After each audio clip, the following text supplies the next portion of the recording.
Салам достор, сіздер менен Мирлан Батырханов. Анда эмесе сабагыбызды баштайбыз.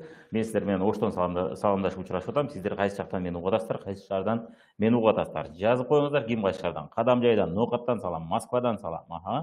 Мурункусунда буга чейин запись болбой калды. Бизде тилекке каршы, эми ошон үчүн кайрадан бул сабакты кайталамакчыбыз. Ошон үчүн кимдирбөө үчүн бул сонун мүмкүнчүлүк. Акманай Оштон, Кадам жайдан Нуркөз, Айназ Москвадан, Бакирова Бишкектен, эң сонун Жомарт кыз Айназбек Бишкек, Жалал-Абадтан Булар Киева, Назира Тюменден, канчалык алыс, Екатеринбургтан Наргиза, Москвадан Эльнура, бары алыстагыларга эң чоң салам, чоң жалындуу жылуу саламдардан сиздерди Россиядагыларды жаз келиши менен, жай келиши менен куттуктайм, жайга да аз калды. Сахалинден Салиха эң сонун мына алыска карабастан бүгүн сизде кимдир бирөөңүздөргө убакыт ыңгайлуу болбоду, бирок дем алыш күн болду. Ошого карабастан сиздер бул жерде билим алуу максатында жазып атасыздар, эң сонун көрүп атасыздар. Анда эмесе Мырзайым Алапкадан, Жайнагүл Бишкектен, Жалал-Абадтан бизде бул жерде Самара жазып атат. Кочкар-Атадан биринчи жолу көрүп атам Венера. Кочкар-Атадан көптөн бери көрүп элек. Кенай да Кочкардан. Демек буга чейин да болгон экен, унутуп калган окшойм. Военно Антоновка, Батракова, Насыкат. Военно Антоновкада болгонбуз албетте, Бишкектин жанында. Эң сонун. Сиздер анда эмесе жаза бериңиздер, мен анда сабагымды баштайын. Үн жакшы болуп аткан болсо, демек мен анда сабагымды баштай берсем болот. Сиздер менен бүгүн биз жаңыларды жана кардарларды кантип ойготобуз, уктап калды, жыгылып калды, отуруп калды, кетип калды, таштап койду деген сыяктуу адамдар менен кантип иштейбиз, жана аларды акырындык менен сүйлөшүп отуруп, кантип маек кылып отуруп, кантип кайтарып алсак болот. Бүгүн биз жаңылар боюнча сүйлөшөбүз. Ал эми буга чейин биз сиздер менен дагы бир сонун сабак өтүп кеттик, лидерлерди кантип ойготуу. Ал башка тема. Бүгүн бизде жалаң жаңылар жана кардарлар боюнча азыраак айтып кетебиз. Анткени дегенде кардарларды кайтарып алуу бир топ жеңил. Ошон үчүн кыска бул жөнүндө кыскача айтып кетебиз. Анда эмесе биз сабагыбызды баштайбыз. Бул сабактын деги эле кандай пайдасы бар? Мына лидерлерди ойготобуз деген мына бизде темабыз бар. Мына уктап аткан кыздын сүрөтү менен. Ошол сабакты көрүп кетсеңиздер болот. Эгерде сизге командаңызда, структураңызда лидерлер бар болчу болсо, сизге бул сабак кызыктуу болот. Деги эле бул сабактын кандай пайдасы бар? Келиңиздер жазып көрөлү. Ким кандай деп ойлойт? Бул сабактын сиздерге кандай пайдасы бар? Жазыңыздар. Мен ага чейин бул жерде слайдты карап, сиздердин жоңуңуздарга карап турайын. Сонун тема дейт Наргиза. Ооба, эң туура. Баса айтып кетчү нерсе, сиздер жазганча бул жакта мен айтып кетейин. Суроолор болчу болсо, башка темада суроолор болчу болсо, же болбосо кандай бир суроолор пайда болду, идеялар пайда болду, жогору жакта вопросы деген сөз бар, ошол жакка жазып койсоңуздар, эң акырында мен сабак бүткөндө, эң акырында мен суроолорго убакыт калтырам 5-10 мүнөт, ошол мезгилде сиздердин сурооңуздарга мен жооп берем. Ошон үчүн башыңыздарга кандай бир идея келсе, мен алаксытпайын десеңиздер, мына вопросы деген жакка суроолорду жазсаңыздар болот. Наргиза мага актуалдуу тема деп эң сонун. Жакшы. Анда эмесе сиздер жазгыча бул теманын кандай пайдасы бар деп ойлонуп жазгыча мен анда теманы уланта берейин, материалымды бере берейин. Жазгыл өтө керектүү тема экен мага дагы. Теманын пайдасы кандайча? Бул темада албетте сиздер жаңылар көп болот. Билсеңиздер керек, кандайдыр бир кандай гана бизнес болбосун, баардык бизнесте текучка болуп турат. Мисалы үчүн бир жолу дүкөнгө кирип калган адам өмүр бою кардар болбойт эч качан. Албетте бул кардар бара башка дүкөндөрдөн да алып туруш мүмкүн. Бирок ошол кардарларды кантип өзүбүзгө кайра кайтарып, кантип акырындык менен ал кардар менен мамиле түзүп отуруп, кантип көп жылдык кардар кылбасак болот деген тема баары үчүн кызык. Статистика болуп турат, дайым адамдар келишет, алып көрүшөт, жок болуп кетишет. Кандайдыр бөлүгү биз менен калып калат, кандайдыр бир бөлүгү биз менен калбайт. Ошон үчүн бул нормалдуу көрүнүш, ошон үчүн бул тема дайым актуалдуу. Болгону ошол биз менен калып калгандардын санын кантип көбөйтсөк болот жана алардын санын кантип жогорулатсак болот. Бүгүнкү темабыз ошол жагынан сиздерге пайдасы тиет. Жана албетте сиздер мындан кийин адамдарым кетип калса, бир бөлүгүн жоготуп алсам, оборотум соодан түшүп кетпейби деген коркунучтан дагы сиздер оңой арыласыздар. Анткени дегенде буга жоопту билесиздер, анын санын кантип көбөйтүп аласыздар. Биздин командадан, структурадан кеткендердин санын кантип азайтсак болот. Ошондой эле бул теманын албетте пайдасы сиздерге наставник катары сиздин командаңызга да чоң пайдасы бар. Анткени дегенде кимдир бирөө бул бизнести таштап коюп, убактысын жоготуп, жөн гана убактысын, энергиясын жоготуп коюшу мүмкүн. Ар кандай себептерден. Сиздин болсо бул теманы жакшы өздөштүрүп болсоңуз, аларды ошол жөн кандайдыр бир майда иштердин айынан таштап коюшунан сиз сактап каласыз аларды. Ошон үчүн бул теманын пайдасы бар. Ошон үчүн бул теманы мүмкүн болушунча бир жолу эмес, 2 жолу, 3 жолу кайталап көрсөңүздөр жакшы түшүнүп каласыздар. Албетте азыр сиздерге айтып кетем. Демек, блокнот жана ручканы алганча, конспект кылганча көрүңүздөр. Ошондой эле сиздерге сабактын кээ бир маанилүү болгон слайддарын скриншот кылып сүрөткө тартып алсаңыз болот. Балким келечекте сиз дагы лидерлериңизге бул теманы өтүп беришиңиз керек болуп калат. Ал эми биздин Файберликтер, мисалы үчүн биздин командада, бизде Бриллианттар командасында бул тема ачык эле сиздер биздин командалык сайт аркылуу көрсөңүздөр болот. Анын сайттын логин паролин сиздер наставник жана кураторуңуздан алсаңыз болот. Демек, темабызды баштайлы. Тармактык маркетингде жана деги эле сатуу темасында келип кетүү көп статистика болуп турат дедик. Бардык эле дүкөндөрдө бир келген кардар өмүр бойуга кардар болуп калбайт. Кайсыдыр бир бөлүгү бизге өмүр бойуга же жакынкы 5-10 жылдар бою биз менен биздин кардарыбыз болуп калат. Эгерде биз жакшы иштеп, аларды ыраазы кылып турсак, ошон үчүн статистика болот, бирок кайсыдыр бир бөлүгү баары бир кетип турат. Муну биз жок кыла албайбыз. Мына бул жерде сүрөттө көрүнүп тургандай воронкага адамдар кирет, бир бөлүгү чыгып бизден кетип калат, бир бөлүгү биз менен калып калат. Биздин колубузда ошол келип кеткендердин саны биздин колубузда эмес баардык эле. Кээ бир учурда алардын чечими. Алар эркин адамдар өздөрү билишет, кайсы компания менен иштешет, кайсы команда менен иштешет, алар өздөрү чечишет. Аны биз сиздер менен чече албайбыз, кээ бир учурда биз чечим чыгара албайбыз алардын ордуна. Алардын чечими алардын колунда, биздин колубузда эмес. Ошон үчүн кээ бир моменттер бар, биздин колубузда эмес деген моменттер болгондо эмне кылабыз? Албетте буга биз кайгырып, маанайыбызды чөктүрүп, убактыңызды кетирип отурбаңыз. Ошону эске алыңыз. Демек, бизде ушул теманы өздөштүрүп атканда, ушул темада иштеп атканыңызда, ушул темага ой жүгүрткөнүңүздө, ушул дайым эсиңизде болсун. Кээ бир моменттер биздин колубузда эмес. Анын маанайы, алардын каалоосу, алардын мотивациясы, алардын чечими, алардын жашоосу биздин колубузда эмес. Биздин кээ бир себептер биздин колубузда. Алардын ой жүгүртүүсү, алардын айталы, аларга маалымат биз берүүбүз, алардын оюн өзгөртүүбүз, бул биздин колубузда. Ошон үчүн кээ бир себептер гана биздин колубузда, кээ бирлер биздин колубузда. Ошон үчүн колубузда эмес. Биз Кудай эмеспиз, баарына таасир эткиле. Жада калса Кудай деле бизге эркиндик берип атат. Кудай айтканы менен биз өзүбүз каалаганды, өзүбүз билгенди, өзүбүз ойлогонду жасап атабыз. Ошон үчүн бул жерде эч ким эч кимге кожоюн эмес экен. Ар ким өзүнө өзү кожоюн.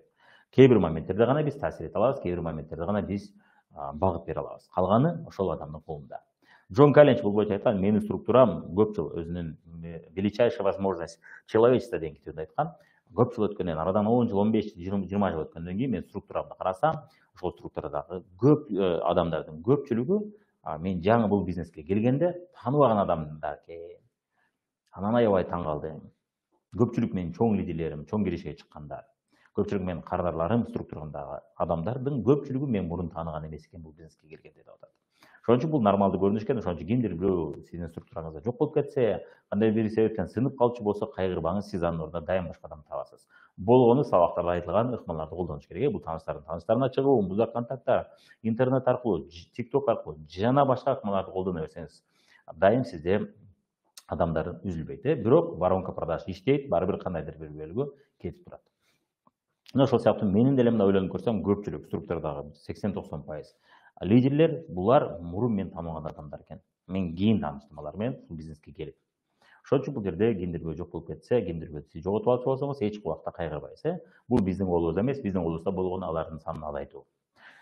Кийинкидерси алардын ойготуунун сизге кандай пайдасы бар? Ушул боюнча сиздер менен сүйлөшүп кетели. Келиңиздер, жазыңыздар. Сиз аларды ойготсоңуз, алар сизге кандай пайдасы тиет? Бул суроого жооп берип көрүңүз. Азыр сабактан тышкары деле, эгерде сиз бул видеонун записин көрүп аткан болсоңуз, ошол мезгилде дагы өзүңүзгө ушул суроону берип көрүңүз. Алардын мен ойготсом, мага кандай пайдасы бар? Бул сизге албетте мотивация берет. Себеби дегенде сиз 10догон, 20лаган, 30даган адамдар менен чалып сүйлөшөсүз.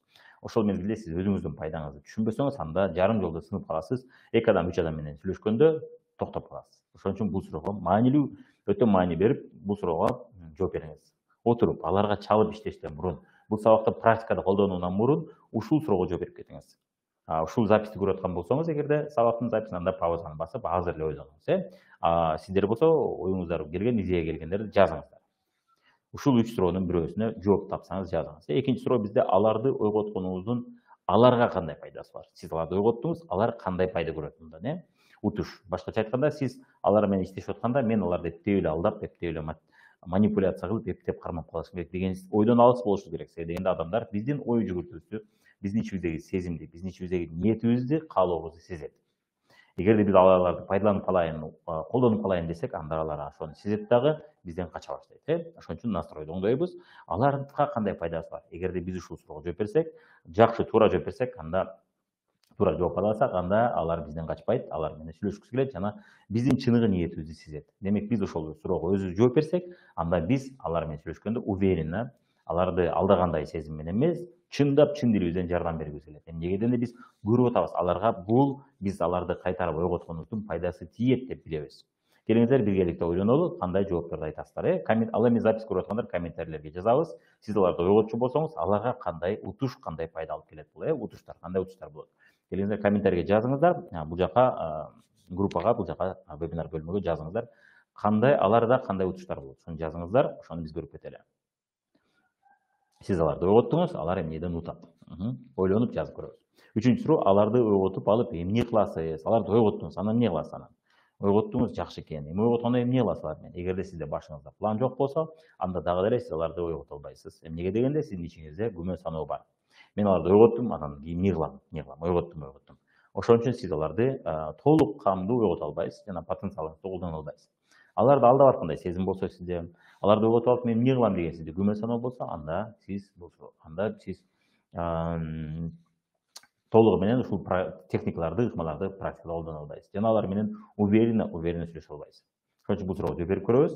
Азыр мен силерге жооп катары силерге да кичине подсказка берип кетейин. Азыр эгерде записти көрүп аткан болсоңуз, паузаны басасыз, бир алгач жооп берип көрүңүз өзүңүз. Анткени эле сиз жооп берген менен мен жооп берген эки башка. Сиз өзүңүз жооп берчү болсоңуз, албетте бул сиздин жообуңуз, сиз аны жакшыраак кабыл аласыз. Мен жооп берчү болсом, бул менин жообум, ошон үчүн мени анча кабыл албашыңыз да мүмкүн. Ошон үчүн паузаны басып өзүңүзгө жооп берип көрүңүз. Демек, мен жооп берип берейин. Аларды ойготтуңуз, сизге кандай пайда көрөсүз? Албетте сиз оборотуңузду соодаңыз арнап каласыз, биринчиден, экинчиден, ошолордун арасында өз потенциалын көрө албаган, өз потенциалын сезе албаган адамдар болушу мүмкүн. Сиз ошону ойготуп коюшуңуз мүмкүн. Ошентип ойготуп отуруп, сиз өзүңүздүн потенциалдуу структурадагы потенциалдуу лидерлерди ойготуп беришиңиз мүмкүн. Биринчиси, экинчиси рычаг. Сиздин командаңызда адамдар, булар рычаг. Лидерлер бул рычаг. Сиздин ишиңизди жеңилдетет, сизди чоң оборот, чоң соодага чыкканы өбөлгө түзөт. Так, аларды ойготуудан өзүм да ал адамда өсөт, жана доходу көбөйөт. Тең туура айтасыз. Бак эле тең жакшы жооп, дагы да жооптор болсо жазыңыздар. Мына ушул жооп, аларды сиз ойготкондо ушундай пайда. Кийинкисине. Анан алар адашышы мүмкүн. Адашат, ошол адашканда кээ бир адашууларга биз ошону жеңүүгө жардам беребиз. Өзүн ишенбей атканда ошону жеңүүгө жардам беребиз. Потенциалы толук ача албады, ошого жеңүүгө жардам беребиз. Демек, башкача айтканда аларга дагы бир шанс берип көрөбүз. Ошондон биз утабыз. Аларга кандай пайдасы? Азыр биз айтып кеттик, аларга шанс берип алабыз. Алар адашканда, кээ бир жерде өзүнө ишенбей калганда биз аларга ишенүүгө жардам беребиз. Экинчи шанс берген. Бул дагы аларга утуш. Анткени дегенде көпчүлүк тармактарда эмне, биз бир жолу жасаганда колубуздан келбеши мүмкүн, эки жолу жасаганда колубуздан келбеши мүмкүн, үчүнчү жолу, төртүнчү жолу анан кийин колубуздан келе баштайт. Ошол нерсени түшүнбөй таштап коюшу мүмкүн, жаңылар өзгөчө. Демек, аларга утуш ушул болуп атат. Кийинки момент, алар эмнеден утат дагы? Алар албетте ойгонгондо убактысын кээ бир күмөн саноолор болуп турчу болсо, ошондайын уктап калган болсо, кээ бир күмөн саноолорду биздин жардамыбыз менен жеңип алат. Демек, сиздин консультацияңыз, сиздин багытыңыз менен жеңип алат. Ошондой эле алар өзүнө өзү ишеним күчөтүшү мүмкүн. Ушул сыяктуу утуштар көп. Азыр сабакты да көрүп жүрүп дагы ой келгенде өзүңүзгө жазыңыз. Идеялар келгенде записти көрүп атканда жазыңыз. Алар эмнеден да утат. Азыр могу жерде практикада көрөбүз, көп жактан уткандарын көрөбүз. Потенциалын ачабыз, өзүнүн ишенимин күчөтөбүз, алардын жөндөмдүүлүктөрүн өстүрөбүз, сүйлөшүп отуруп. Ушул сыяктуу. Аларды ойготуп алып эмне кыласыз? Албетте, аларды ойготуп алгандан кийин сиз алар менен иштейм деген сизде план болуш керек. Кантип? Кимдир бирөө үчүн сабактарга катышып, андан ары өздөштүрүүгө, кимдир бирөө үчүн эгерде бул ключевой партнерга кирип атса, же кандидат болсо, албетте ключевой партнер катары жетилүүгө, өсүүгө жардам бересиз. Ал эми ключевой партнер болгон болсо, ал менен ар күнү күнүмдүк ишти жасап отуруп, сиз айталы кандай бир процентке чыгарганда жардам берем деген оюм бар. Ошондой план болуш керек сизде, албетте. Алардын аксап аткан жеринде мен жардам берем деген план болуш керек. Аксап аткан жеринде мен ошол жагын өздөштүрөм. Жана аксап аткан моменттер боюнча ага ошону толуктап туруучу бир партнер тапкыча ал ошого жардам берип турам. Албетте, кандайдыр бир процентке чыгууга мен ошого чейин мен ошол адам менен иштөөгө даярмын деген сизде план болуш керек. Эгерде бул ключевой партнер болсо, эгерде бул ключевой партнерго кандидат болчу болсо, анда албетте аны акырындык менен өстүрөм жана анын аң сезимин ключевой партнерга чейин чыгарам деген нерсе. Албетте, бул нерсе анын колунда, ал өзүнүн чечиминде, биз бирок колубуздан келишинче ошол нерсени жасайбыз деген план болуш керек. Эгерде бул кардар болчу болсо, албетте, мен ошол кардардын көптөгөн проблемаларын ушул компаниянын продукциясы менен чечкени жардам берем деген план болуш керек сизде. Албетте, бул конкреттүү адамдан болот. Бул план, мисалы үчүн бизде айталы бир мисалы үчүн Аэлита бар. Аэлита айталы турмуш шартына байланыштуу жана башка себептерден толук камдуу бул тармакта иштей албай атат. Кел, мен ошол мезгилде ага ошол турмуштагы кыйынчылыктарды сынып калбастан жеңүүгө кайра күч алып, кайра киришип, кайра бир өзүнүн мурунку натыйжасына кайра жетүүгө, кирешесин чоңойтууга жардам берейин. Бул боюнча менде мол пландарды туруп, ошол пландарды алдын ала бир жазып койсоңуз, сизде сүйлөшүп атканда конкреттүү бир туз, карта ойноткондо туз кодер, кодер туздар бизге утууга, жеңүүгө жардам берет. Ошол сыяктуу бул маекти дагы жеңүүгө, бул маекти эки тарап тең утууга сизге жардам берет. Так, биринчи пунктта токтоп калдык. Жарым саат өтүп кетти, 15 мүнөт өтүп кетти. Так, эми бизге суроо, эмнеге жаңылар өчүп калышат? Сиз оюңузду жазыңыз. Эмнеге так, кайталасак, лидерлик сапаттар өзүгө болгон ишеничкө. Эң туура. Так, эмнеге жаңылар өчүп калышат? Кандай сүйлөшсөздөр? Сиздердин оюңуздарды жазыңыздар, ой пикириңиздерди жазыңыздар. Эмнеге кардалар же жаңылар өчүп калат? Кайсы тема боюнча сизде жооп бар болсо жазыңыздар. Так, зона комфортуга түшүп калат. Туура, ханым, эң туура айттыңыз. Багдөрөт буга чейин сонун жооптарды жазып аттыңыз. Жакшы. Так, Нажиба, эмнеге колуңузду көтөрүп атасыз билбейм, бирок жооп болсо жазыңыз. Колуңузду көтөргөнүңүз балким учурашканыңыз. Так, мотивациясы өчөт. Мотивациясы өчүп калган үчүн жаңылар өчүп калышат. Дагы жооптор болсо жазыңыздар. Өзүнө деген ишеним жокко коркот. Туура, өзүнө ишенбей атат, ошон үчүн коркот. Багдөрөт эң туура. Жакшы түшүнбөгөндүктөн. Туура, ошондой учурлар да болот. Эркинай, ишенбестик көп болот. Туура, ишенбестиктин айынан. Кызыгуу жок. Кээде кызыгуу жок, биз демек толук камдуу маалымат бере элекпиз. Наставниктерди, так, окуучуларга мотивация. Так. Наставниктерди дубликат кылып план менен иштөө керек. Окуучуларга мотивация берип турушубуз керек. Окуучуларга мотивация берип туруш керек. Талаш ой пикир, бирок жообуңузду кабыл алдым. Так, Наргиза, багыт жок. Лидерлер карабай койсо да интерес кетет. Туура, кээде кээ бир адамдарды кандайдыр бир натыйжага жеткиче, кандайдыр бир лидерлик жөндөмдөрүн өстүргүчө түрткү керек болот, бул жагы туура. Так, жакшы түшүнүк жок болсо дейт. Туура, жакшы түшүнүк жок. Маалымат толук эмес. Туугандардын сөздөрүнөн ээл эмне дейт деген сөздөн ошону жеңе алышпайт, ошону жеңгенине жардам беришибиз керек. Туура. Отказ угушканда кээ бирлер алгачка жокторду укканда эле дароо таштап коюшат. Ишеним жетпей калат. Туура. Ой пикирлер болсо дагы жазыңыздар, мен анда кийинки слайдта чыгарайын. 100% желание кызыгуу жок болсо баары бир өчөт. Туура. Бул дагы себеп бар. Бул учурда бир эч нерсе менен жардам бере албайбыз, Так, мына бизде шпаргалка, муну сиздер сүрөткө тартып алсаңыздар болот. Мына сиздерге шпаргалка. Сиздер айткан жооптор сиздерде бар, Сиздер көпчүлүк жоопторду бул жакта айтып койдуңуздар. Ошого кошумча болуп калаттыр. Демек шпаргалка кылып бул жака жазып коюңуздар. Мына бизнестин көптү күткөн, туура эмес маалымат, наставниктер менен байланыш жок, системада жок, сиздер айткан нерсе. Видение жок, жакшы түшүнгөн эмес, жана башка, Муну шпаргалка жасап алабыз. Азыр биз ар бир пункт боюнча кетебиз сиздер менен. Эми бул жерде карап көрүңүздөр. Шулардын кайсынысы биздин колубузда, кайсынысы биздин колубузда эмес. Булардын баары тең эле биздин колубузда эмес, көпчүлүгү. То есть баары тең эмес, баары колубузда эмес. Кээ бирлери биздин колубузда, кээ бирлери биздин колубузда эмес. Так, скриншот кылып алыңыз деп ойлойм, анда кеттик, Ар бир пункт боюнча азыр кетели. Убактыбыз тар, ошон үчүн бат-бат тез жөнөйлү сабак боюнча. Так, жаңылар өчүп калышат, кантсек болот. Демек кеттик. Кантсек болот, эмне кылсак болот? Албетте, алгач контакт түзөбүз, Мисалы үчүн сиз структураңызда көптөгөн адамдар бар, жаңылар бар, алар менен контакт түзөбүз албетте. Эгерде сизде ага чейин контакт жок болгон болсо, албетте чалып контакт түзөбүз. Бул биздин биринчи кадамыбыз. Контакт жок болсо, эч кандай маек пайдасы жок болуп калат. Ошон үчүн контакт түзөбүз. Бул эмне? Салам, мен сизди базадан аттан көрүп калдым, же болбосо группадан көрүп калдым, же болбосо сизди каттаган адам мага сиз жөнүндө сону айтып берип калды эле, ошо сизди эстеп, сиз менен таанышып коеюн деп бир аз шылтоо менен тааныш дос болуп калалы. Канча дагы Кудай бизди бир, же болбосо Алам бизди бир группада кылып койду, бир команда кылып койду. Ошо командада кылып койду. Ошон үчүн мен сиз менен кичине таанышып коеюн деген ниетим бар эле деп туруп, бир аз таанышабыз, сүйлөшөбүз, эмне иш кылат, кайсы тармакта жашайт билебиз. Бул боюнча бизде сатуу баскычтары деген сабакта кантип контакт түзүш керек, бүт бар, ошол жерде көрүп чыксаңыз болот. Комплимент айтабыз, кандайдыр бир жалпы темаларды табабыз, ошону сүйлөшөбүз. Биринчи кадамыбыз контакт. Контакт жок, маек жок. Контакт жок, ачылуу жок. Ошон үчүн ал адам ачылыш керек, биз адамды ачышыбыз керек, Ошон үчүн контакт жасайбыз. Алгач. Андан контакттын дагы бир пайдасы, албетте контакт жасап атып, биз ал адам жөнүндө көбүрөөк маалымат билип калабыз. Бир аз дагы көбүрөөк болсо, Так, Назира айтат, сынып калышат, баштабай туруп результат чыгарып коюшат. Чечим чыгарып коюшат, баштабай туруп результат чыгарып коюшат деген түшүнбөдүм. Чечим чыгарып коюшат окшойт. Иштей албайм деп чечим чыгарып коюшат. Эң туура, ой пикир. Так, туура эмес түшүндүргөндү наставниктер ооба. Дезинформация туура эмес маалымат айнында болот. Так, экинчи кадам бизде диагностика. Сиз аябай жакшы баштадыңыз эле, кардар каттадыңыз эле артыңыздан. Эмне болуп токтоп калдыңыз деп диагностиканы сурай баштайбыз, Бирдеме болду, балким мен сізге жардам керек деп бағыт беріп қойыш керек дейді. Ошого бир айтып берсеңиз кандай болуп ушундай болуп калды сизде деп айтса, деп сурасак анан жооп бере баштайт. Сиз дагы бир мисал, сиз аябай жакшы баштадыңыз эле, жада калса сабакка баштадыңыз, же болбосо сабакка активдүү катышып аттыңыз, же болбосо сонун суроолорду берет элеңиз, же болбосо сонун заказдарды кетирип аттыңыз эле, өзүңүзгө керектүү продукцияларды алып көрдүңүз эле, анан ошол бойдон сиз менен көрүшпөй калдык, кабарыңыз жок болуп калды. Жана башка ушуну сурайбыз, сабактарда да көрүнбөй калдыңыз деп, демек эмне диагностика, суроо беребиз. Суроо бергенде эмне болуп сиз кийинки заказдарды албай калдыңыз, себебин айтып коесуз. Балким сизге продукция жакпай калгандыр, балким кайсы бир продукция сизге туура келбей калгандыр. Ошону айтып кетсеңиз, балким мен сизге кичине багыт берип жардам бере алатырмын дегенде анан айта баштайт. Эч убакта коркпоңуз, ал продукция жакпай калды десем эмне дейм? Нормалдуу көрүнүш, бул продукция кимдир бирөөгө жагат, кимдир бирөөгө жакпайт. Все индивидуально демекчи. Кээде ал туура эмес иштеп алган болот. Кээде сизден сурай албай, эч кимден сурашты билбей ал продукция үйүндө турат.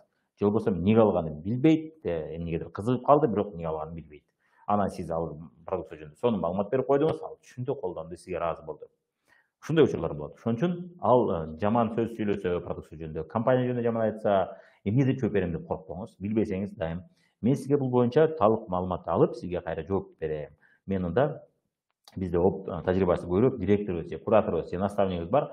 Ошол адамдан көбүрөөк так маалымат билип, мен сизге жооп берем. Кайра чыгам сизге деп туруп сүйлөшүп өткөнбүз, Ошентип сүйлөшүп, албетте сиз чечсеңиз болот. Эгер иштер тааныш болсо, иштер кандай болуп атат, бизнес кандай, сабактарда да көрүнбөй калдым, кабатыр боло баштадым, баары жакшы элеби деп сурайбыз. Демек, мына ушул ушинтип контактыбыз, андан кийин диагностика. Доктор диагностика кылмайынча эч убакта дары жазбайт. Ушул сыяктуу бул жерде дагы диагностика кылмайынча эч кандай биз чечим чыгарбайбыз. Себеби да экен дебейбиз. Себебин билгени, түшүнгөнү, туура тапкан аракет кылабыз. Диагностика ошол максатта керек.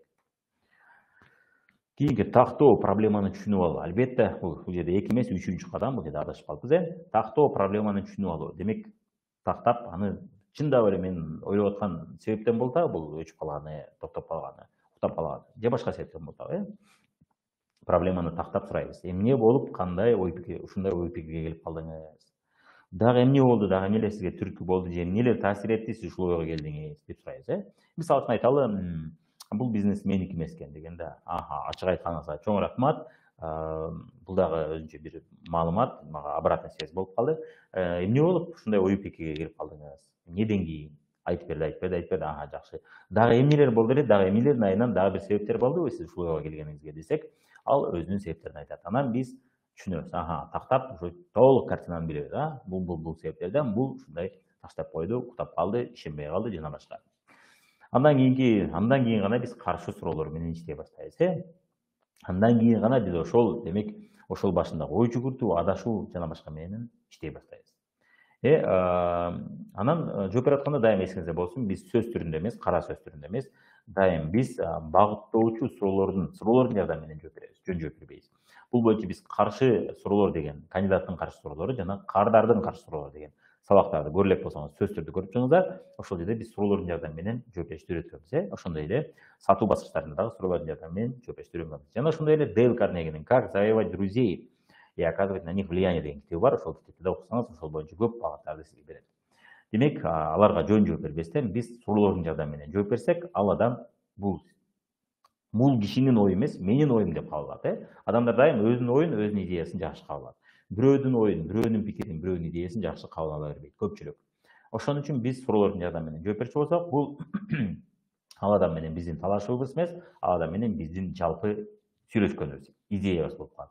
Ошон үчүн биздин оюбуз дайым жалпы идея болсо, жакшы, ошол адамдын жалпы оюбуз болсо, анда ал адам ошол идеяны жакшы кабыл алат жана жакшы өзүнө сиңирип ошону аткара баштайт.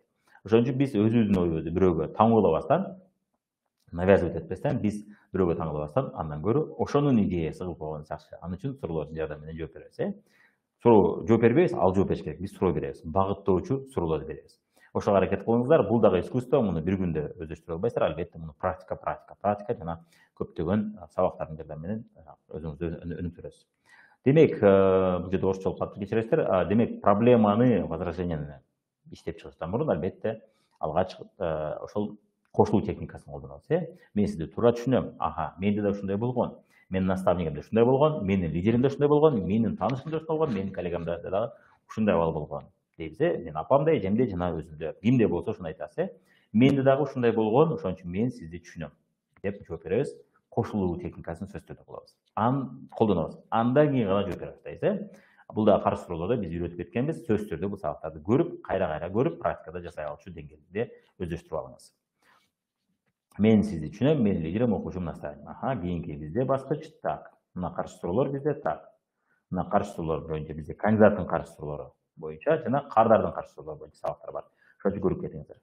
Эми жаңылар же лидер менен иштөөдө, алардын каршы суроолору менен иштөөдө бир нерселерди, негизги моменттерди эстеп кетели жана эсибизге сала кетели жана түшүнүп өздөштүрүп алалы. Биринчи нерсе, жаңылар лидерге дагы биздин деле бул бизнесибизди, кесибибизди сатып турушубуз керек. Биз ойлойбуз, адамды каттадык, ал сатып алды, ушу менен бүттү деп ойлойбуз. Жок. Алар дагы деле бул бизнести сыноодо, бул бизнести текшерүүдө, бул бизнести чындап күчтүүбү, күчтүү эмеспи, потенциалы кандай, перспективасы кандай дагы деле сыноо мезгилинде алгачкы чоң акчалар чыккыча ал сынайт. Жада калса, акчалар чыкканда да сынаган лидерлер, директорлор болот. Ал менен бул бизнести таштап, бул боюнча биз лидерлер боюнча сүйлөшкөнбүз, таштап кайра келген учурлар болот. Эмнеге дегенде ал толук бул бизнести сатып ала элек. Ошон үчүн, мен сага маалымат бердим эле го, эмнеге дагы деле түшүнбөдүң деген момент менен сүйлөшпөйбүз, ушундай көз караш менен сүйлөшпөйбүз. Түшүнөбүз. Адамдар көп убакытка чейин бул бизнести сатып ала элек. Сатып ала элек деген кабыл ала элек. Ушул бизнес болду, мен өмүр бою жасайм деген жок. Ушул бизнес менен мен өнүгөрчүмүн, мен турмушум башкача болот деген кабыл алуу азырынча жок. Ошону эске алып, демек дагы биз сатып атабыз. Дагы бул бизнести сатып атабыз деп кабыл алабыз. Бул деген сатып атабыз деген кечке сайрап бизнести мактай берүү эмес. Акырындык менен, ненавязчиво, алар менен сүйлөшүп отуруп, аларга мисал келтирип отуруп, аларга үлгү келтирип отуруп, бул бизнести сатабыз жана бул бизнестеги адамдарды сатабыз. Ошону эске алып, демек мен жакшы толук кандуу ага сата элек экенмин дейбиз. Же ал кабыл ала элек экен деген түшүнүк менен иштейбиз, сүйлөшөбүз. Демек аларды күнөөлөйбүз. Мен сага ушунча маалымат бердим, сен дагы эле түшүнбөдүң десек, эмне болот? Ал жабылат. Ошон үчүн же болбосо менин колуман келбейт да, мен ушундай түшүнбөйм да деген нерсе ичинде, демек күмөн саноо пайда боло баштайт.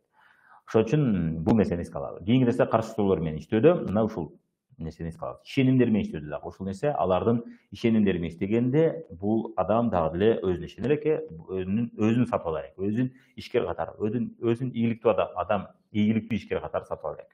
Ой жүгүртүүсү менен иштеп туруу керек. Эсибизде болуш керек. Демек ишеним менен иштеп турушубуз керек. Каршы суроолор менен иштеп турушубуз керек, тынбай. Жана ой жүгүртүүсү менен иштеп турушубуз керек. Түшүнөбүз. Ал менен сүйлөшүп атып, мунун ишенимдери менен көбүрөөк иштеш керек экен деп түшүнөбүз. Мунун ой жүгүртүүсү менен көбүрөөк иштеш керек экен. Мунун настрою менен, ишенимдери менен иштеп турушубуз керек экен деп түшүнөбүз. Адамдар менен иштеп атканда өзгөчө жаңыларда бул нерсе көп.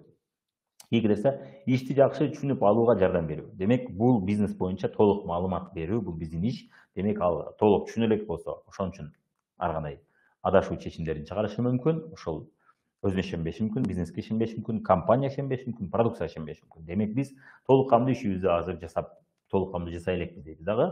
Эмне кылабыз? Өзгө жоопкерчиликти алабыз, кайра колубузга алабыз, ошол нерсени өзгөртөбүз. Ушул нерсе дайым эсиңизде болсун. Анда эмесе кетти кийинки пункт, мына эми бизде практика. Ар бир пункттарды карап кетели. Мына кээ бир жаңылар чөйрө коомдун ой пикирине сынып калышат, чөйрөнүн ой пикирине баштай ичет. Ошон үчүн бул жерде мындай сөз бар, чөйрө биздин эркибизге караганда күчтүү деген сөз бар. Ошон үчүн бул жерде ушул нерсени эске алабыз дагы. Демек, аны акырындык менен биздин системага аралаштырган аракет кылабыз. Чөйрө коомдон болсо, демек эмне түшүндүрүп айтабыз. Албетте, чөйрөдөн көп нерсе болот. Сиздин чөйрөңүздө аны суроолор беребиз. Сиздин чөйрөңүздө чынында өз турмушун жакшы жакка өзгөртүп алгандар көппү же азбы? Анан бизнесте чоң акчаларды, киришелерди таап, чет өлкөгө саякаттарга чыгып, өзүнүн каалаган нерсесине жете алчу, жетип аткан инсандар көппү же азбы алар десек, көпчүлүгүндө аз. Анда эмнеге сиз ошол чөйрөдө жүрөсүз, бирок сиз ошол чөйрөнүн ой пикирин эске аласыз? Алар өздөрүнүн турмушун жакшы жакка өзгөртө элек болсо, бирөөгө үлгү боло элек болсо, эмнеге алардын ой пикири сиз үчүн негизги болуш керек? Менин чөйрөмдө мен өзүмдүн чөйрөмө көптөгөн ийгиликтүү адамдарды коштум. Ошолордун чөйрөсүнө аралаштым. Бул алардын сабактары, алардын эфирлери, алардын Instagram, TikTok жана башка баракчалары, алардын жолугушуулары, алардын жашоосу, мен ошону көрүп жүрөм, өзүмдү ошол чөйрөгө аралаштырдым. Бизге чөйрө чоң таасир этет деп түшүндүрүп айтабыз. Бул боюнча көп мисалдар бар, көп сабактар бар. Мен азыр ал сабактарды өтүп отурбайм. Сиздер ошол мисалдарды келтирип бересиздер дагы. Мен өзүм аралаштырдым. Эмнеге дегенде, мен дагы ошолордо жашагым келет. Мисалдардын бири, ошолордун бири мисал үчүн деп туруп Мира Исмаилованы айтсаңыз болот. Анын тааныштары көпчүлүгү койчу болбогор жана жок, жана башка деген. Анан ал өзүнө ушул суроону берген деп туруп, ал окуясын сиздер интервьюдан көрсөңүздөр болот. Мира Исмаилованын интервьюсу бар. Биздин Бриллианттар деген каналыбызда бар, көрүп чыксаңыз болот. Ал ушул чөйрөнү тандаган, ушул чөйрөгө аралашкысы келген, ушул чөйрөнү тандаган үчүн ал азыр ушул кыялданган жашоосунда өзү жашап атат. Бир убакта бизди кумир катары көрүп, алар ушундай жашайт, мен эмнеге башкаларды угушум керек, аларды укпастан. Мен ошолорду укпаймынбы? Себеби дегенде мен ошолордой жашаш үчүн мен ошолорду угушум керек, ошолорду көрүшүм керек, ошолор жасаганын жасашым керек. Ошондо мен башка турмушта келем деп чечим кабыл алган. Азыр өзү бирөөлөр үчүн ошондой үлгү деп ушул мисалды айтып бересиз дагы. Ошон үчүн мен сизге жардам берейин. Ошол чөйрөнү акырындык менен алмаштырыңыз. Болбосо сиз дагы ошол көпчүлүк катары эле жашай бересиз турмушуңузда. Көпчүлүк өзгөрүлөт. Болбой калат. Өзгөчө, мисалы үчүн үй кожокейлердин чөйрөсүндө билесиздер, үй кожокесинде чөйрөсүндө өзүнө окшогон үй кожокейлер киришеси жок азыркы учурда. Акчадан кыйынчылыктар, ойдун пикирдин баары бул сериал жана башка ушак жана жылдыздарда өзүнүн жашоосун оңдоодо эмес. Мына ошол чөйрөдө жүргөн адам башкача ой жүгүртө албайт ал деп түшүндүрүп айтабыз. Мен өзгөрттүм деп. Анан ошондой эле эмнеге тармактык маркетингге элдин ою терс тескери, негизги себептери кантсе болот деген менин видеом бар. Мирлан Батырханов рус болуп калыптыр. Мирлан Батырханов Кыр деген каналда, Кыр деген кыргызча деген каналда бар. Ошол жерден көрүп чыксаңыз болот. Бул дагы элдин тынып калышына себепкер.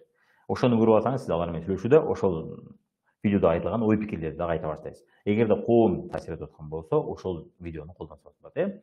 Жана ошол видеодогу негизги ой пикирлерди айтсаңыз болот. Видеону жөнөтүп койсоңуз көрөт деп ойлошуңуз мүмкүн, бирок таштап койгон адам көрбөшү мүмкүн. Ошон үчүн аны менен сүйлөшүүдө ошол идеяларды айтабыз. Так, акча каражатына таянып иштей алышпайт. Туура болот, ушундайчылар туура эмес түшүнгөндөргө наставниктер. Так, катыдуу дейт, норма дейт. Албетте норма болуп атат. Катыса айтасыздар.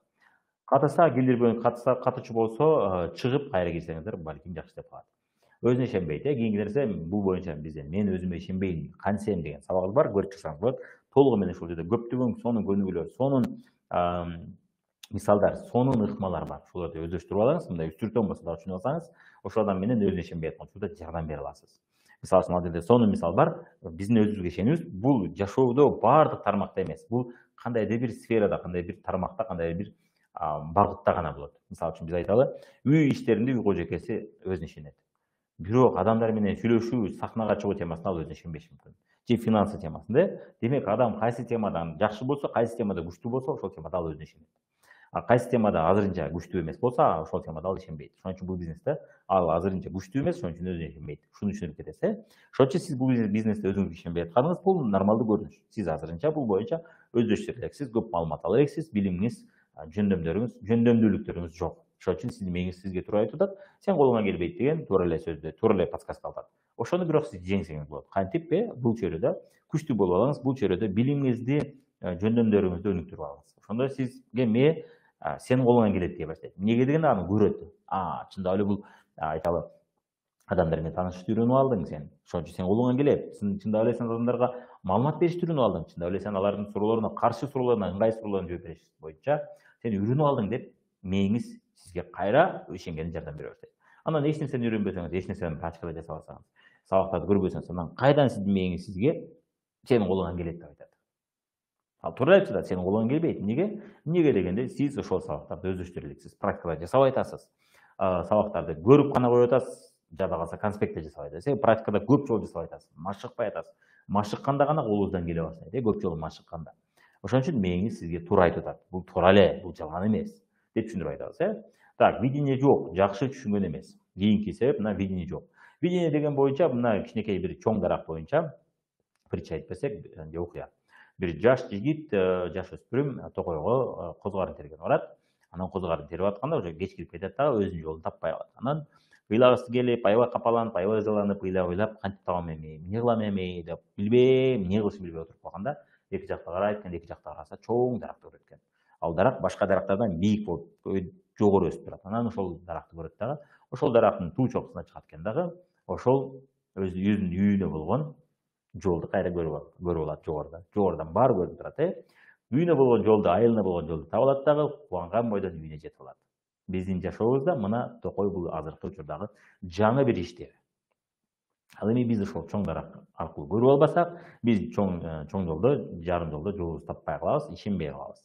Бизде видение болсо, биз кайсы жакка кетип атабыз, эмне үчүн биз турмушту өзгөртө алабыз, кайсы куралдар менен, жардам менен өзгөртө алабыз. Ушунун баары болмоюнча биз таштап кое беребиз. Эмнеге? Эмнеге дегенде биз кайда кетип атканыбызды билбейбиз. Ошон үчүн жарым жолдо башка жака кетип кала беребиз. Ошон үчүн бул боюнча бизде бай адамдардын сырлары деген видеолорубуз бар, жана бай жана кедей ой жүгүртүү. Ошол сабактарды көрүп койсоңуз, сиз бирөөгө дагы ошол боюнча айтып берип отуруп, видение бере аласыз. Мисалы үчүн жакында эле бизде катталган кардар катары катталды, бизнеске кызыкты, бирок иштебей жүрдү. Эмне кылдык? Биз ал адам менен 15-20 мүнөт отуруп сүйлөштүк. Мен ага бай адамдардын сырларында айтылган моменттер боюнча айтып берип, азыркы учурда айлыкка иштесе, кайсы жакка кетип атат, аны кандай келечек күтүп турат көрсөтүп бердим, айтып бердим. Бул квадрат денежного потока, Кийосакинин квадрат денежного потока аркылуу сиз видение берсеңиз болот.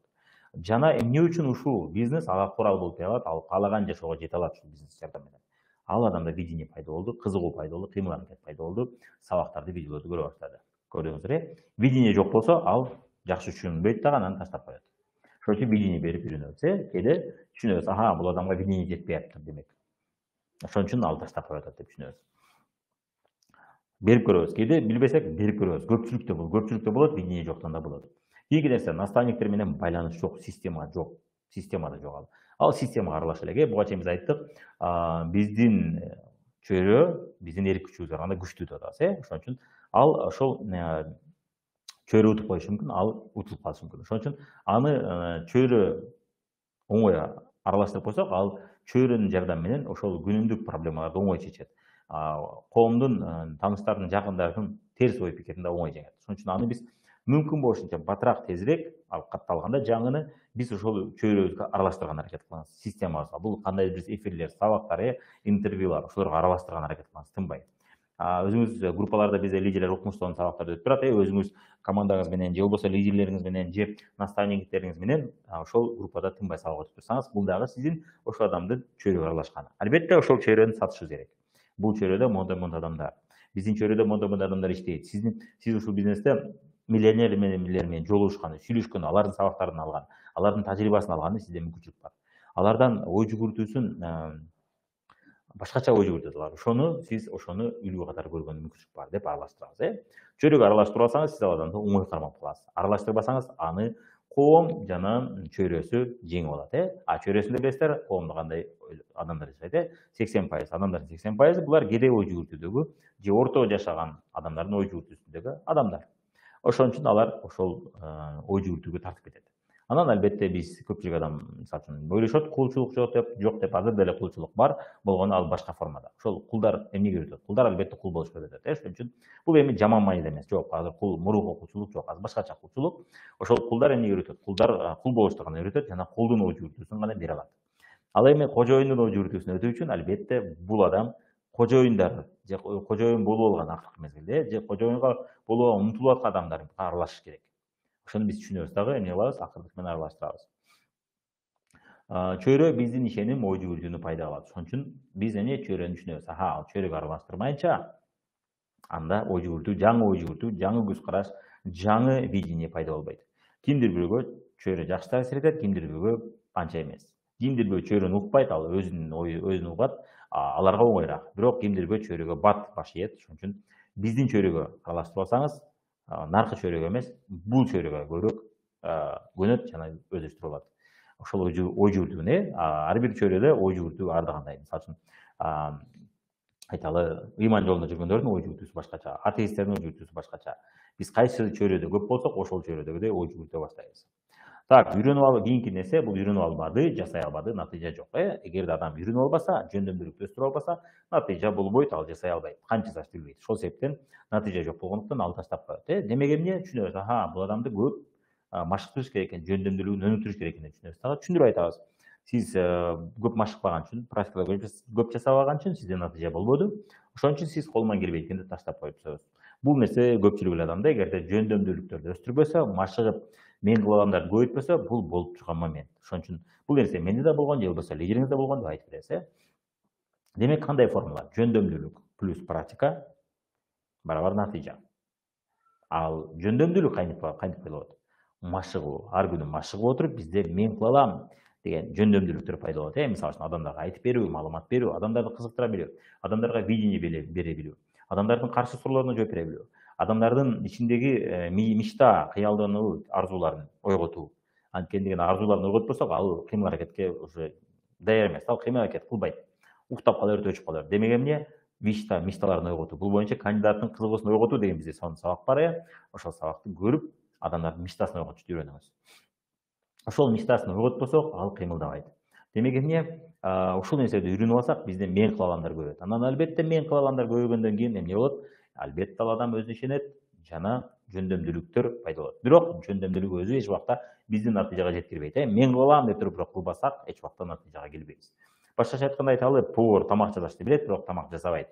Ал акча табабы? Акча таппайт. Аны билгени үчүн, жасашты билгени үчүн эч ким төлөбөйт. Ал жасаган үчүн төлөйт. Бизде жашоодо да бардык жерде ошондой. Биздин бизнесте дагы ошондой. Адам эгерде жасашты билсе, бирок жасабаса, ага эч ким киреше төлөбөйт. Жасайбыз практикада көп күн, көп ай, көп жыл жасайбыз. Ошондо биздин ордубузга эч ким жасабайт аны. Ошондо гана биз натыйжага жетебиз. Мисалы үчүн айталы, биз директор болом дедиңиз, бирок тынбай адам каттап турбасаңыз, адамдар менен иштеп турбасаңыз, сиздин ордуңузга аны эч ким жасабайт. Бизге Фабелик ошол ишибиз үчүн акча төлөйт.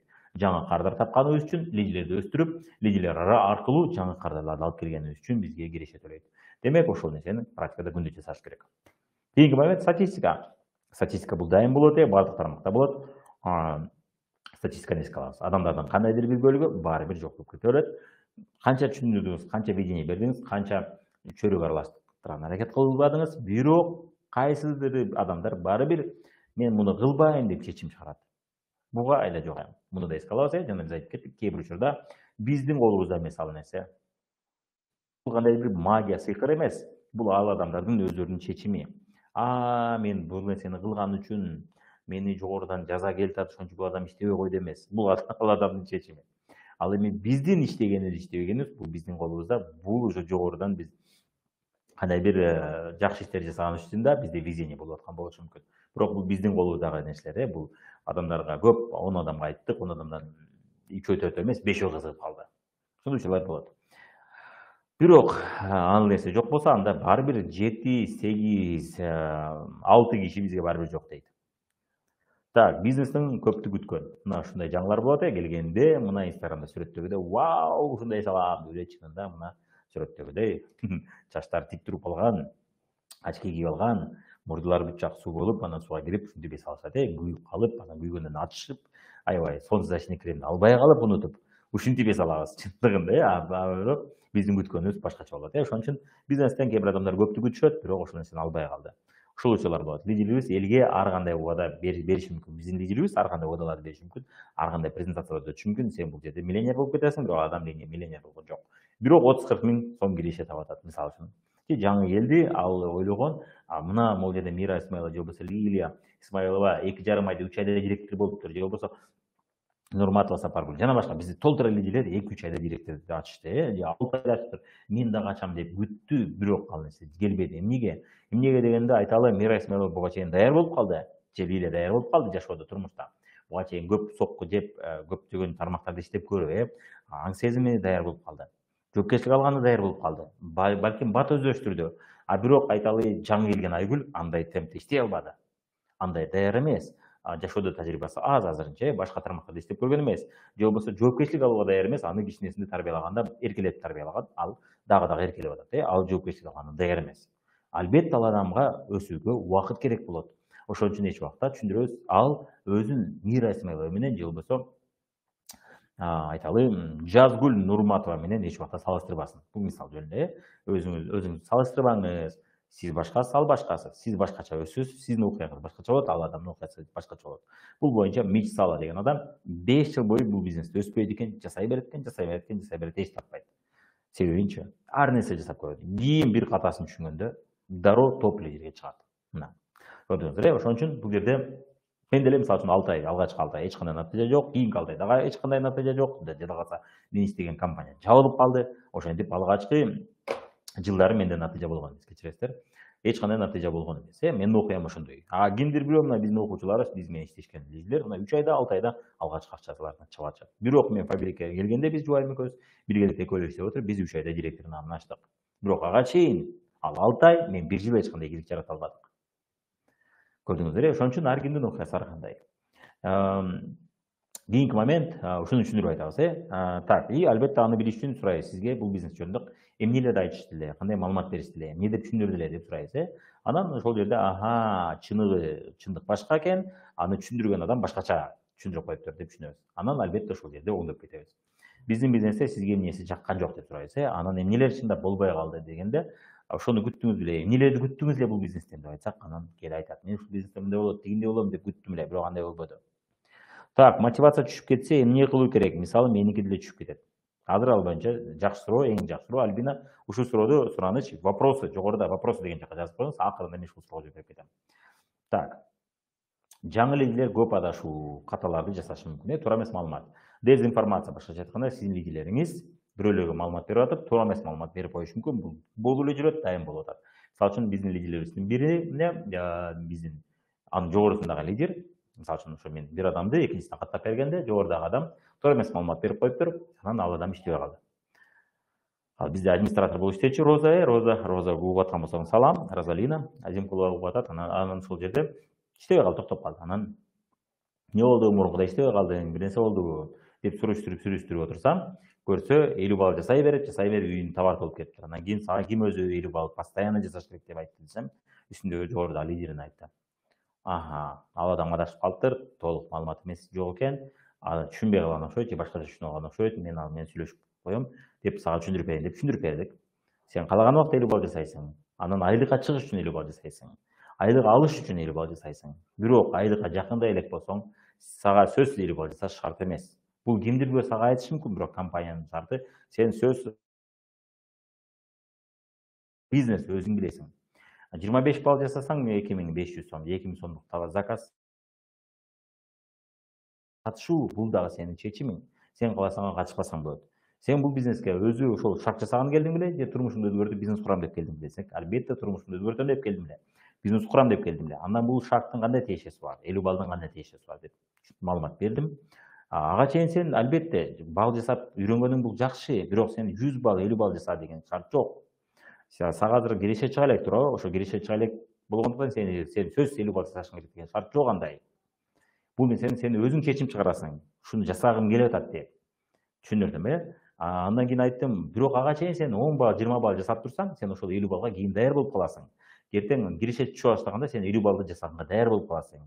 Ошого 10 балл, мүмкүн күчүң болушунча, күчүң жетишинче, колуңан келишинче жаса, балл жасаганга аракет кыл, заказ ал.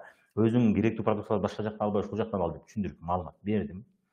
Анан ал 50 балл жасаш керек эмес экенин түшүндү. Киреше түшүш үчүн, кирешени алыш үчүн жасаш керек экен аны. Жөн эле киреше жокто деле, оборот жокто деле жасай бериш керек эмес экен. Ал убакта 10 балл, 20 балл абалга жараша, заказга жараша жасаш керек экен деп түшүндү. Анан албетте түшүндүрдүм, албетте айттым. Бирок сен продукцияларды алып көрүп колдонуп турсаң, сенде продукция боюнча түшүнүк жакшы болот. Сен ошол продукция боюнча бирөөлөргө айтып атып, аларды оңой каттайсың. Катталган адамдарга айтып берип атып, аларды оңой актив кыласың. Ошентип соодаң көбөйөт. Бул сенин өзүңдүн чечимиң болуш керек. Бирөө сени кыстап 50 балл жаса деген жок андай деп түшүндүрүп айттым.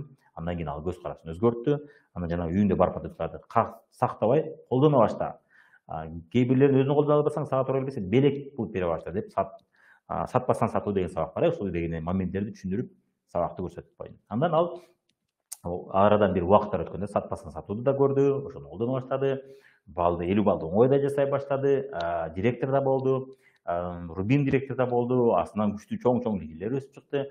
Чоң структурага чыкты. Азыр балын билбейт экен, бирок бир тойлуу чоң балдар, обороттор болуп турат. Анан 100 000 кирешеге да чыкты, айына кирешеге 2 квартира да алды.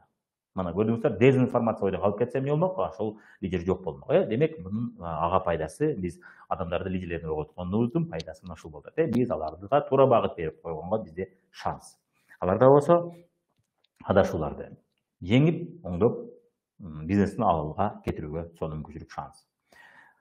Ошон үчүн бул нерсени эске алабыз. Жаңы лидерлер туура эмес маалымат берип коюшу мүмкүн. Демек, биз ошону эске алып, сүйлөшүп, адамдар менен сүйлөшүп атып, ошону таап суруп чыгабыз. Кийинки нерсе, бизнеске ишенбейт, лидерлердин натыйжасына дагы ишенбейт. Ушундай учурлар болот. Биз бул боюнча 5 ишенимди айтып кеткенбиз. Компанияга ишеним, бизнеске ишеним, продукцияга ишеним, жана башка деп 5 ишеним. Ушул 5 ишенимдин үстүнөн иштеп турушубуз керек. Лидерлерибиз менен, жаңыларыбыз менен ушул 5 ишеним боюнча иштеп турушубуз керек. Мисалы үчүн Компанияга болгон ишенимде, компаниянын маарекелери, окуясы, форумдар, жакында цифровой форум болот, барсам, июнда цифровой форум болот. Ушул сыяктуу форумдарга катышып турсак, анын компанияга болгон ишеними күчөйт. Продукция ишеними билесиздер, продукция боюнча сабактар, продукцияны колдонушу, сиздин ой пикириңиз, отзывдар жана башка. Индустрияга болгон ишенимде мына тармактык маркетинг боюнча биз көптөгөн сабактарды өттүк. Ушул фактылар боюнча сабак өтүп турсаңыз, тармактык маркетолог бул ким өтүп турсаңыз, анын 3-үчүнчү ишеним тармактык маркетинг индустрияга, тармакка болгон ишеним күчөтөт. Андан кийин өз ишеним бул боюнча сүйлөштүк, жана башкаларга ишеним. Башкаларга ишенимди биз айтып кеткенбиз, интервьюлар күчөтөт деп. Менин командамда башка адамдар да ийгиликке жете алат деген ишенимди күчөтүү. Ушул 5 ишенимди күчөтсөк, бул адам негизинен бул бизнеске ишенбей калбайт. 5 ишенимди күчөтүрүш керек. Кийинки нерсе, лидерлердин натыйжасына ишенбейт. Муну эмне кылабыз? Кээ бир адамдар бар, ушунча жылдан бери биз иштеп жүрсөк да, мына 10 жыл болуп калды биздин ушул компанияда иштешкенибизге. Тармактык маркетингде уже 11 жыл болуп калды иштегенибизге. Деги эле ишкерлик тармакта иштегенибизге уже 13 жылдан ашыгыраак болуп калды. Мына 13-жыл быйыл кетип атат. Ошого карабастан кимдир бирөө бизге ушундай акчаны наличка алып атканыбызга ишенбегендер болгон да, таң калыштуу, туугандардын арасында болгон. Силердин ушул акчаны чындап эле мына наличка колго аласыңар деп таң калган. Эми ал базарда иш кылат, ошон үчүн ойлогом базарда товар менен алышпайт деп. Биз суроо бердик. Эми ошончо товарды бизде ошончо товар менен алсак, анда биз товарды канча товар биз силерге ошоп магазинге койбосок, бизде заказ менен эмне кылмак элек аларды? Болбосо биз силер менен сүйлөшкөндө кечке товар жөнүндө сүйлөшөт элек го. Биз сага эч товар жөнүндө сүйлөшүп, кечке мактап ал дегенбиз го. Жашоо жөнүндө сүйлөшөбүз, ушундай турабы, бизнес жөнүндө сүйлөшөбүз десек ооба дейт. Анда биз эртеден кечке ушу товар сатып чыгара албай кыйналып жүрөт элек го. Анда биз кантип мактайт элек бул бизнести? Сен биз көрүп аткан жашоодо кантип жашайт элек? Биз чет өлкөдө жүрөбүз, көп нерселерди алдык, көп нерсе сатып алдык. Турмушубуз көп жактан өзгөрдү. Анда канча самак элек товар менен алсак десек, аны ооба эле деп калды. Көрдүңүздөр. Кээ бири ошончо натыйжа жасап атсаңыз дагы, ошончо натыйжа болуп атса дагы бул бизнесте ишенбегендер болот. Аларга болгон ушул суроону бериш керек. Макул. Эгерде сен ошол адамдар алдап атат деп ойлосоң, сага суроо. Же сизге суроо. Эми 1-2 ай адам алдай алат, 2-3 ай алдай алат, агрессия жок. Анан 6 ай алдашып мына кантип ал 2 жыл, 3 жыл эч нерсе таппай ошол бизнесте жүрө берет. Акыры таштайт да бир күнү, туурабы? Ооба, таштайт. Анан ал кантип алдап жүрө берет? Ал өзгөчө чоң лидерлер, ушунча 30-40 миң алып атам дегендер кантип алдайт алар? 1 ай алдайт, 2 ай алдайт, 3 ай алдайт, андан кийин болду, мен алдагым келбейт деп айтпай коет, эч кимге маалымат бербей коет. Мактабай коет бул бизнес. Же бул бизнес таштап кетет, туурабы десең ооба дейт. Анда кантип алар жүрүшөт мына 1 жыл? Андан кийин кантип эмне нерсени алар ошол кредитке алса дагы, мисалы үчүн автоунан кантип төлөйт? Ал төлөй албай алдырып коюш керек эле го. Бирок айдап жүрөт мына. Сиз ишенбесең текшер, мына Инстаграмга кирип көр. Анча-мынча болуп калат, албетте сатып үй алышы мүмкүн, бирок мындай кредитти төлөй албай калдым, саттым деген окуялар мен мисалы үчүн көрө бербейм. Сен көрүп атасыңбы деп сурасак, мен деле көрбөйм. Мына эми анча-мынча арасында болуп калышы мүмкүн, бирок көпчүлүктө андай нерсе жок. Десек анан деп ишенишет. Мына ушул багытта сүйлөшсөк болот. Так, менин мотивациям түшкөндө драгоценный составдын интервьюларын көрөм. Сразу жанданам. Эң туура борбой венера, эң туура кеңеш. Ооба, мына ушул жооп толук туура эле жооп. Азыр мен кичирээк бул боюнча толуктайм. Келиңиздер, азыр эле жооп берип салайын. Анда силердин кимдир бирөө жооп бергиси келип, жооп берип аткан болсо, бул эң сонун, кимдир бирөө жооп алгысы келип атса, негизинен мындай мотивацияны настройду алыш үчүн күндө эртең менен 10-15 мүнөт мына Венера айткандай кандайдыр бир интервьюну көрүңүз. Эгерде сиз практикада эч нерсе жасабай атсаңыз, бирок настроюңуз жакшы болсо, ишенимиңиз күчтүү болсо, маалыматыңыз жакшы болсо, бул бизнести түшүнсөңүз, кантип эмне жасашты билсеңиз, бирок жасабай атсаңыз, анда сиз практикада кыймылдап аткан адамдардын сабактарын көрөсүз. Ошол практика боюнча сабактарды көрүңүз. Бул көбүнчө менин сабактарым, практика. Муну кандай кылыш керек, тигини кандай кылыш керек деген техникалык моменттерди көрүңүз. Ошону жасай баштаңыз. Ошондо сиздин мотивацияңыз түшпөйт. Себеби сиз күндө ар күнү бир кадам алга жылып атасыз. Кээде болот, сиз күндө жасап атасыз ишти, адамдарга чалып атасыз, сүйлөшүп атасыз, бирок сизге мотивация жетпейт, настрой жетпей атат. Анда албетте ошол сабактарды көрөсүз. Ким мотивацияны жакшы берет, ким настройду жакшы берет, ошол адамдардын эфирлерин көрөбүз. Ошондой сиз ошол настрой болосуз. Бизге экөөбүз тең керек. Мотивация, настрой да керек, ишенимдер, туура ишенимдер, ошондой эле күнүмдүк практика, күнүмдүк аракет. Күнүмдүк аракеттер, практика жасаш үчүн мен өзүмө окшогон лидерлердин, жада калса башка компаниядагы лидерлердин дагы эфирлерин көрүп турам. Аларды көрүп эмне болот? Менде иштегим келип кетет. Практикада жасагым келе баштайт. Практикада кыймыл аракет кылгым келе баштайт. Башка бирөөнү көрүп биз жанданабыз. Ошол жөнөкөй ушул нерсе. Мотивация түшүп кетти дегенде, бул мотивация деген бул чоң сөз. Мотивация деген балким сиз мотивация деген бул билесиз да, эмне себептен мен иштешим керек, эмне себептен мен кыймылдашым керек, эмне себептен мен турмушту жакшы жакка өзгөртүшүм керек. Балким анда сиздин максатыңызда проблема бар. Эгерде сиздин мотивацияңыз түшүп кете берсе, же сиз Мен жалқаулық боюнча видеом бар, көрсөңүз болот. Жалкоолук кантип чексе болот. Ошол дагы окшош. Жалкоолуктун 3 себеби бар дегенде, мотивация түшүп кеткенде 3 себеби бар. Же сиздин максатыңыз туура эмес коюлган, же сиздин максатыңыз сизди жандандырбайт, же туура эмес коюлган бирөөнүн максатын алып алгансыз, же болбосо ошол максатыңызга жетишиңизге көзүңүз жетпейт. Ошол себептен мотивацияңыз түшүп кете берет. Ушунун үстүнөн иштеңиз. Жалкоолук боюнча бул боюнча айтканбыз. Эгерде ошол себеп болсо, мен мотивациям түшүп кетти болсо десеңиз, бул чындыгы мотивация түшүп кетпейт эч убакта. Эмнеге дегенде сиз дайым жакшы жашагыңыз келет. Дайым эгерде карызда болсоңуз, карыздан кутулгуңуз келет. Дайым киришиңиз жетпей атса, жашоо сиз каалагандай жашай албай атсаңыз, сизде дайым ошол каалоо бар. Аны өчүрүп койбойт эч ким. Сизде болгону ошого жетишиңизге ишеним жоголушу мүмкүн. Ишеним. Демек ошонун үстүнөн иштеш керек болот. Муну албетте сиз же сизге толук маалымат, билим жетишпейт бул тармак боюнча, бул тармактын мүмкүнчүлүктөрү боюнча. Ошон үчүн сиз көрө элексиз, видениңиз жок, же болбосо жана биз айтып кеткендей, максатыңыз ойгоно элексиз. Максат сизди ойготпой, сизди отургуза койбочу, сизди жандандыра койчу максат жок сизде балким. Так, шаг подароктор кайра жанданат. Күзүндө жанданат, ооба. Так, менде Гүндө Роберт Кийосаки секрет дагы көптөгөн байлардын мышлениесин көрүп, анан өзүмдүн каталарымды түшүндүм дейт. Эң туура Багдөлөт, туура айтасыз. Сонун мен толуктап атасыз сабактарда, оюңуз, пикириңизди жазып туруңуздар. Кийинки нерсе, бизнеске муну жооп бердик. Эгер тааныштардын арасында кимдир бирөө турмуштун оңдоп алса, анда сиз ишенбек белеңиз деп сурайбыз, мына көрдүңүздөр, Так, бул жерде Чехов айтып атат, человек это то, во что он верит. Адам эмнеге ишенсе, ал ошол деп атат.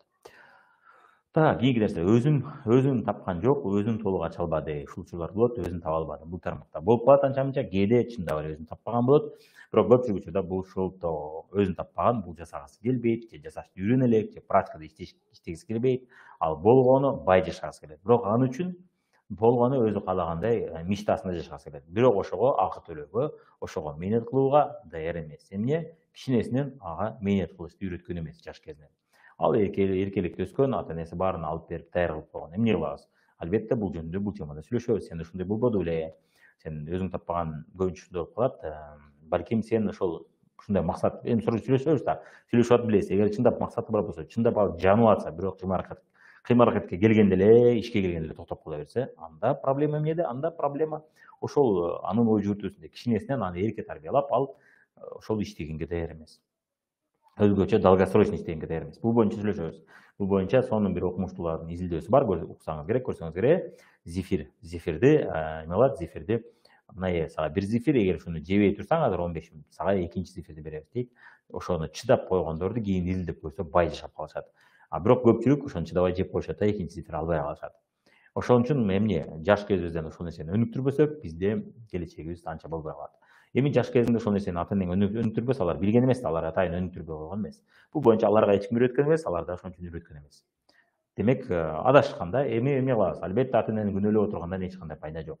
Кел, мен азыр үйрөнөйүн. Себеби дегенде жаш келечек, жаш алдыда толтура жыл өмүр турат. Кудай бурса, Кудайдын буйругу менен көп жылдар бизде жашоо турат. Ошол жашообуз дагы кайгырып чүрөтүп кетпестен, каалаган жашоого жетиш үчүн кандайдыр бир убакытта ошону тарбиялаганга кетирейин деген чечим чыгарсаңыз болот деп багат беребиз. Демек эмне? Көпчүлүк адам өзүн таппаган, өзүн толук ача албаганын себеби ошодо. Кээде албетте наставник, куратор жардам бериши мүмкүн, багыт бериши мүмкүн. Кээде ал өзүнүн күчтүү тараптарын көрө албады, күчтүү тараптарын билбейди. Аны сиз берсеңиз болот. Сүйлөшүп атып, ага күчтүү тараптарын көрсөтүп, бул боюнча албетте көптөгөн сабактарды көрүңүздөр. Как находить сильные стороны деп YouTube'да көрсөңүз болот. Кудай бурса, мен дагы ушул боюнча план коюп койдум, бул боюнча сабак өтөм, Кудай бурса. Бул эми оңой тема эмес, бул боюнча көп изилдөөлөр жүргүзүш керек болот. Албетте бир күндө өтүп кетчү сабак эмес, бирок менде уже практика көп эле бар, ошон үчүн мен айтып бере алам деп ойлойм. Адам өзүнүн күчтүү тараптарын кантип тапса болот.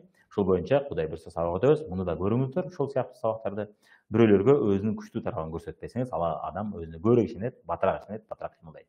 Жана өзүнүн толук потенциалын ача алат. Көп лидерлер, көптөгөн адамдар сонун потенциалы бар, бирок ошону эч ким ачкан эмес, өзү дагы ачышты билбейт, бул тармакта кантип иштешти билбейт. Ошол бойдон калып кетет. Ошон үчүн биз ошол адамдар, лидерлер эмне, Тони Роббинске 100 000 акча кетирип барып келип атабыз. Эмнеге? Өзүбүздүн потенциалыбызды ачалы деп. Ошон үчүн саморазвитие, өзүңүздүн үстүңүздөн иштөөнүн пайдасы ушуда. Албетте бул бир күндө болбошу мүмкүн, кимдир бирөө даяр болуп калып, дароо кабыл алышы мүмкүн, кимдир бирөөгө 1 жыл 2 жыл убакыт кетиши мүмкүн, ошол өзүнүн потенциалын ачыш үчүн. Бул эми ачуу чындык. Ошон үчүн эмне токто, албетте мен 1 жыл убакыт кетип калат, 2 жыл убакыт кетип калат деп ойлобоңуз. Муну эч ким билбейт. Бир Кудайдан башка эч ким билбейт, сиз да билбейсиз, мен да билбейм. Сизге ошол потенциалыңыздын ачылышына канча убакыт кетет. Бирок албетте Тони Роббинс сыяктуу адамдардын сабагына катышсаңыз бул батыраак болот. Баса мен 20 жакын адам алып бардым командадан, баарын тең эле потенциалы ачылган жок чынындачы. Ошон үчүн кимдирбир ошону алууга даяр, кимдирбир азырынча даяр эмес. Кимдирбир башка сабактарга, көптөгөн сабактарга барып келип анан катышыш керек. Кимдирбир уже даяр. Кимдирбир ошол потенциалын ачты, бирок кыймылга келгенде аракет жасабады. Эмнеге? Эмнеге дегенде эртеңки күнгө иштешке ой жүгүртүүсүн көндүрө элек. Көпчүлүк адамдар эртеңки күнгө иштегиси келбейт. Алар азыр акча алгысы келет, Ошон үчүн потенциалы толук ачылбай кала берет. Бирок бир айткан миллионер айткан сөз бар. Если хочешь быстрых доходов, дейт, тез акча тап, бат акча тапкың келсе, бар өтүкчү бол дейт. Эмне дегенде, ошол эң төз жолу дейт. Башка жолдордун баары кеч дейт. Көрдүңүздөр. Бирок өтүкчү чоң акча таба албайт, билесиздер. Анткени дегенде ал күнүнө көп болсо 10 саат, 12 саат ошого жарса 50 же билбейм канча же 30 өтүктү гана оңдоп жасай алат. Ал 1000 деген өтүктөрдү оңдоп жасай албайт. Ошон үчүн ал байыбайт эч качан. Анын кесүү масштаб, чоң масштаб боло албайт. Ал деген 1000, 10 000 деген өтүктөр жасай албайт, Эми биздин тармакта билесиздер, биздин тармакта масштаб, чоң масштабка чыкса болот. Эмне дегенде биз водопровод курабыз, билсеңиздер керек, Эмне дегенде биз 5 лидер үйрөтүп алгандан кийин, ал 5 лидер үйрөтүп отуруп чоң масштабка чыга алабыз. Эмнеге дегенде биз 100 кардарды каттап эле ошол бойдон токтоп калбасак болот да, интернет өзү тейлейт, компания өзү тейлейт, Биз андан кийинки дагы 200, 100 кардарды таба алабыз. Биз бизнесибизди чоң масштабка чыгара алабыз. Эмнеге дегенде жалгыз иштебейбиз, команда менен иштейбиз, Ошон үчүн чоң масштабка чыга алабыз. Ошон үчүн келечекте сизде 10 000 кардар да болот, 1000 кардар да болот. Бирок ал үчүн бул бат эмес. Бат акча өтүкчү болуш керек. Бирок ал кичинекей акча. Чоң акча табам десеңиз, кандайдыр бир убакыт өзүңүздү багыштайсыз ошол бизнеске деп түшүндүрөбүз, Эмне сиздики эмес деп сурайбыз. Азыр убактынча колуңуздан келбей атат окшойт. Кайсы иштер колуңуздан келбей атат деп тактап сурайбыз, Кээде бул жөндөмдүүлүктөн болот.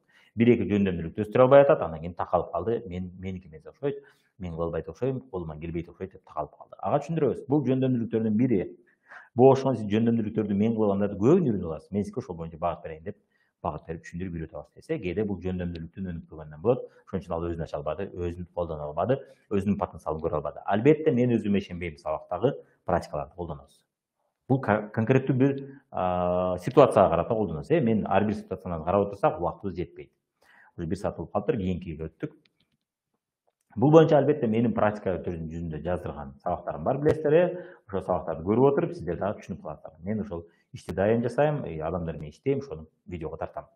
Сиздер ошол группаларга таратып атабыз. Сиздер биздин сайтыбызда жетелеп группаны өстүрүү дегенде, ошол жерде мен практикамда көптөгөн маектерим бар. Ушул маектердин асты жагында плейлист бар. Плейлистке ссылка бар. Ошол плейлистке кирип көрсөңүз болот. Башкалардын дагы көпчүлүк практиканы көрүп жүрө берсеңиз, албетте сизде дагы ошол нерсе пайда болот. Бирөөнү көрүп жүрүп үйрөнөбүз баарыбыз дегендей. Кийинки нерсе, кыймылдатчу, иштетчү максат жок. Ушундай болот, жана биз айтып кеткен, же ал максат бирөөнүн максаты, же болбосо ошол өзүнүн максатын таба элек, же болбосо ошол максатка жетишине көз жетпейт, көрдүк, Ушул себептерден болот. Жана мен айтып кеткен себептер. Ошол нерсе экенин кантип билебиз? Албетте, кээде өтө майда максат болуп калат. Кээде максаттардын жетишине көзүнө жетпейт. Биз айткан көз жетпейт деп айткандай. Ал максатка жетпей калсаңыз эмне болот деп текшеребиз. Эгерде анын көзүндө кайгыруу, эмоциялар өзгөрүп, өзүн башкача жаман сезе баштаса, бул чыныгы ошол адамдын максаты болот. Жөн эле жетпей калсам эмне кылабыз эми, албетте кайгылуу болот да деп койсо, ал кайгырган жок. Анын максаты эмес окшойт. Же болбосо ал ошону сезе элек, ошо менин максатым деп. Максаттарыңызды жетишиңизге чындап көзүңүз жетеби деп, аны дагы контрольный выстрел болот, контролдук суроо кылып берсек болот. Ошондо дагы түшүнөбүз. Көзүнө жетеби жетпейби? Көпчүлүк адам жетпейт деп ачык эле айтат. Демек эмне? Анда видение жок. Эмненин жардамы жетет? Эмнеге фабилик ошол курал болуп бере алат? Эмнеге рычагтарды түшүнө элек? Бай адамдардын сырларында айтылган нерселерди биле элек, Бул бизнести масштабируемость, чоң масштаб кантип чыгарса болот? Ошону түшүнө элек, биле элек азыр. Бай адамдардын сырлары биринчи бөлүк бар, ошондо көрүп чыгыңыз, экинчи бөлүктө көрүп чыгыңыз. Бул нерсе сизге толук ишеним пайда алат, бул бизнестин мүмкүнчүлүктөрү жөнүндөчү. Анан албетте бизге окшогон адамдардын эфирлери, ушул ой пикирлерибизди угуп жүрүп, сизде дагы толук бул жакта картина пайда болот. Албетте ошол нерсени бирөөгө беришиңиз керек болот, түшүндүрүп айтып, кыскача маалымат берип, кыскача багыт берип. Бай адамдардын сырларын сатып, ошол нерсеге аралаштырбаш керек. Ошондо ал адам ошол максатына жетишине көзү жете баштайт. Же болбосо максаты менен иштеш керек. Кээде максаты жок, жана биз айтып кеткендей, аны кыймылдатчу, аны ордуна отургуза койбочу максаты жок. Кандидаттын кызыгуусун ойготуу деген сабакты көрүп, ошону практикада колдонобуз. Бул жашоодо кандай максатка жеткиңиз келет, кийин арманда калып калбаш үчүн деген суроодагы ошол адам чындап максаты жандандырып турган максатпы же мындай эле бирөөнү көрүп эле бул жетип атып мен да жетем деген туураган максат. Ошону көрүңүз, бирөөнүн максаты ушундай. Так, кийинки нерсе башында ар кандай чектөөлөр бар, чектөөчү ишенимдер болот. Мына менин башымда дагы чектөөчү ишенимдер болгон. Тонира биз сагына барганда ошол чектөөчү ишенимдерди мен жеңдим. Андан кийин биз алга карай кеттик. Бир айда биз 500 миң кирешеге чыгам деп мен максат койгом. Дарек өзү иштеп отуруп 500 миң кирешеге чыктык. 450 миңге чыктык алгач. Андан кийин 500 миң. Андан кийин андан чоңойтуп отуруп, андан да чоң акчаларга чыктык. Эмнеге чектөөчү ишенимдер болгон, көрдүңүздөр. Бир убакта айына миллион сом табышта биз үчүн чектөөчү болгон. Миллион сом айына таба албайбыз. Бирок эмне кылдык? Иштеп отуруп, ушунун үстүнөн иштеп отуруп жеңдик. Бул боюнча биз маал менен кээде бир жолу, эки жолу биз ошол Тонира биз сыяктуу эфирлерде өтүп турабыз, 9%дан жогоруларга өтүп турабыз. Жана себебен 9%дан төмөндөрүн түшүнө бербейт. Бул какой-то бир гипноз кылтат деп түшүнбөйт да, туура эмес жака кетип калышы мүмкүн ой пикир. Ошон үчүн биз муну баарына тең бере бербейбиз. Бул эч кандай гипноз эмес, бул болгону сизге өзүңүзгө ишенген жардам берүү жана өзүңүздүн чектөөлөрүңүзгө өзүңүзгө жардам беребиз, биз багыттана беребиз. Бул нерсени сиз өзүңүз жасайсыз, биз сиздин ордуңузга жасай албайбыз. Ошон үчүн ошол сыяктуу сабактарга катышыңыздар албетте. Өзүңүздүн потенциалыңызды өстүрүүчү сабактар, китептерди окуңуз. Өзүңүздүн үстүңүздөн иштей берсеңиз, ошол чектөөчү ишенимдерди жеңесиз. Же болбосо дагы бир жолу албетте онлайн болуп атат. Тони Роббинстин өзүнүн анча мынча эфирлери болуп атат. Бир жылда адашпасам 2 жолу жакында биздин лидерлер да катышып чыкты онлайн, ошого катышыңыз. Коркуулар, настрой, кээде адамдын көз карашы, позициясы, ой жүгүртүүсү ушунда да болот. Ушул себептен ал адам таштап коюшу мүмкүн. Демек, ушунун үстүнө иштейбиз. Көрөбүз, настрой кандай болуп атат, коркуулар кандай болуп атат, коркуулар барбы, жокпу? Ошонун үстүнө иштейбиз. Кээде адамдардын көз карашы барбы, жокпу? Көрөбүз. Бар болсо, ошодон баш тартууга даярбы? Даярбы, даяр эмеспи? Аны ал өзү чечет. Биз болгону текшерип, андан сурай алабыз. Мисалы үчүн ушундай ой жүгүртүү болсо, мен ушундай ой жүгүртүү байкап калдым. Бул ой жүгүртүү сизде эле эмес, көбүндө бар, менде деле болгон. Болгону сизге суроо, сиз ошодон баш тартканы даярсызбы? Ошодон отказ кылганы, ошону жеңгим келет деген сизде настрой барбы, жокпу? Ушундай сизде даярдык барбы деп сурайбыз. Даярдык жок болсо, биз аны ордуна чечим чыгара албайбыз. Эмне кылабыз? Даяр эмес болсо, анда андай эмести түшүнөм. Эгерде эртең келечекте сиз даяр болуп калсаңыз, айтасыз, мен сиз менен көрүп сүйлөшүп ошону жеңгенине жардам берем. Эгерде сиз даяр болбосоңуз, анда мен эч нерсе жардам бере албайм деп туура эле айтабыз. Кимдир ачык эле айтабыз. Кимдир бирөө бул темада сүйлөшүүгө даяр, кимдир бирөө даяр эмес. Так, кээде мен слайдты кайталап окуп калып атам, айтканым эле. Айтып койгон нерсени кийин окуп атам. Так, себебинде слайдты кечке окуп койтум, силерди карап сүйлөйүн деп. Так, жаңы менен иштөө мисалдар. Эми мисалдарды келтирели. Негизги себептерди биз уже көрүп чыктык. Эми мисалдар, кичине практика жана кээ бир принциптерди, кээ бир моменттерди айтып кетели. Аябай жакшы баштаган элеңиз, эмне болуп токтоп калдыңыз деп сурат. Дегенде мен иш издеген элем, сетевой эмес. Андай болсо мен сизге сунушум, биздин интернет дүкөндө кардап болуун сунуш кылам сизге. Биздин интернет дүкөндө мындай мүмкүнчүлүктөр бар, акциялар бар, билесиз. Анан экологиялык таза, кадимки дүкөндөрдө жок продукциялар бар деп кичине маалымат бердик. Ошого кандай карайсыз дегенде, кадимки эле дүкөндөн алайын деди. Эмне болду? Түшүнүңүз, негатив настрой бар. Кимдир бирөө мына ачык сиз менен сүйлөшкөнгө даяр, сизди угууга даяр, кимдир бирөө угууга даяр эмес. Эмне кылабыз? Эчтеке кыла албайбыз андай. Кадимки эле дүкөндөн алайын деди. Андай болсо, сиздин чечимиңизди сыйлайм. Бул сиздин чечимиңиз. Болгону менде бир эки суроо бар деп тактап турсаңыз болот. Кээде болгону бул суроо мени туура эмес кабыл албаңыз, мени жаман көрүп атат деп кабыл албаңыз, же сизди урушуп атат деп кабыл албаңыз. Болгону суроо, мен сиздин пикириңизди толугураак билгим келет. Кадимки эмне менен сизге кадимки дүкөндөр ыңгайлуу, эмне себептен сиз кадимки дүкөндөн эле алайын деп атасыз десеңиз, ой пикирин айтып, түшүнүктүү, уктуңуз, жакшы. Анда түшүндүм, мен сиздин ой пикириңизди түшүндүм. Аны мен өзгөртүң деп эч убакта сунуш кылбайм. Болгону мен өзүмдүн ой пикиримди айтып кетейин деп айтып кетсеңиз болот. Мага ушул дүкөн ушундай жагы менен жагат. Кокус, сиз дагы ушундай, мен дагы ушундай утайын, менде да ушундай утуштар болсун десеңиз, интернет дүкөндү кантип алышка мен сизге багыт берем, маалымат берем. Дайым сизге айтып берген даяр болом. Дейбиз дагы. Андай болсо, сиз менен интернетте дос бололу, каршы болбосоңуз. Инстаграмда мен сизге подписка болоюн, сиз мага подписка болуңуз деп, же Фейсбуктан кайсы жерде сиз көп жазасыз, кайсы жерге сиз видеолорду, тексттер чыгарасыз. TikTok'та жазып атсаңыз, TikTok'ко да келиңиз алмашалы деп туруп, ал адам менен дос болуп аласыз. Ал сизди көрүп жүрүп эртең ой пикирин өзгөртүшү мүмкүн. Ошол максатта эртең күнгө иштейбиз. Жана өзүңүздүн жеке бизнесиңизге багыттаңыз. Өзүңүздүн жеке бизнесиңизге байлаңыз. Кээде сизди көрүп жүрүп, сизди инсан катары баалап жүрүп, сизден пайдалуу көп контент алып жүрүп, ал ой пикирин өзгөртүшү мүмкүн. Жана чындап ага чейин ишенген эмес, бул бизнеске маани берген эмес, бул бизнесте эч нерсе деле пайдалуу жок деп ойлогон. Анан караса, сиз көп пайдалуу нерселерди берип атасыз. Сизди угуп жүрүп, ал ой пикирин өзгөртүшү мүмкүн. Келечекке иштейбиз.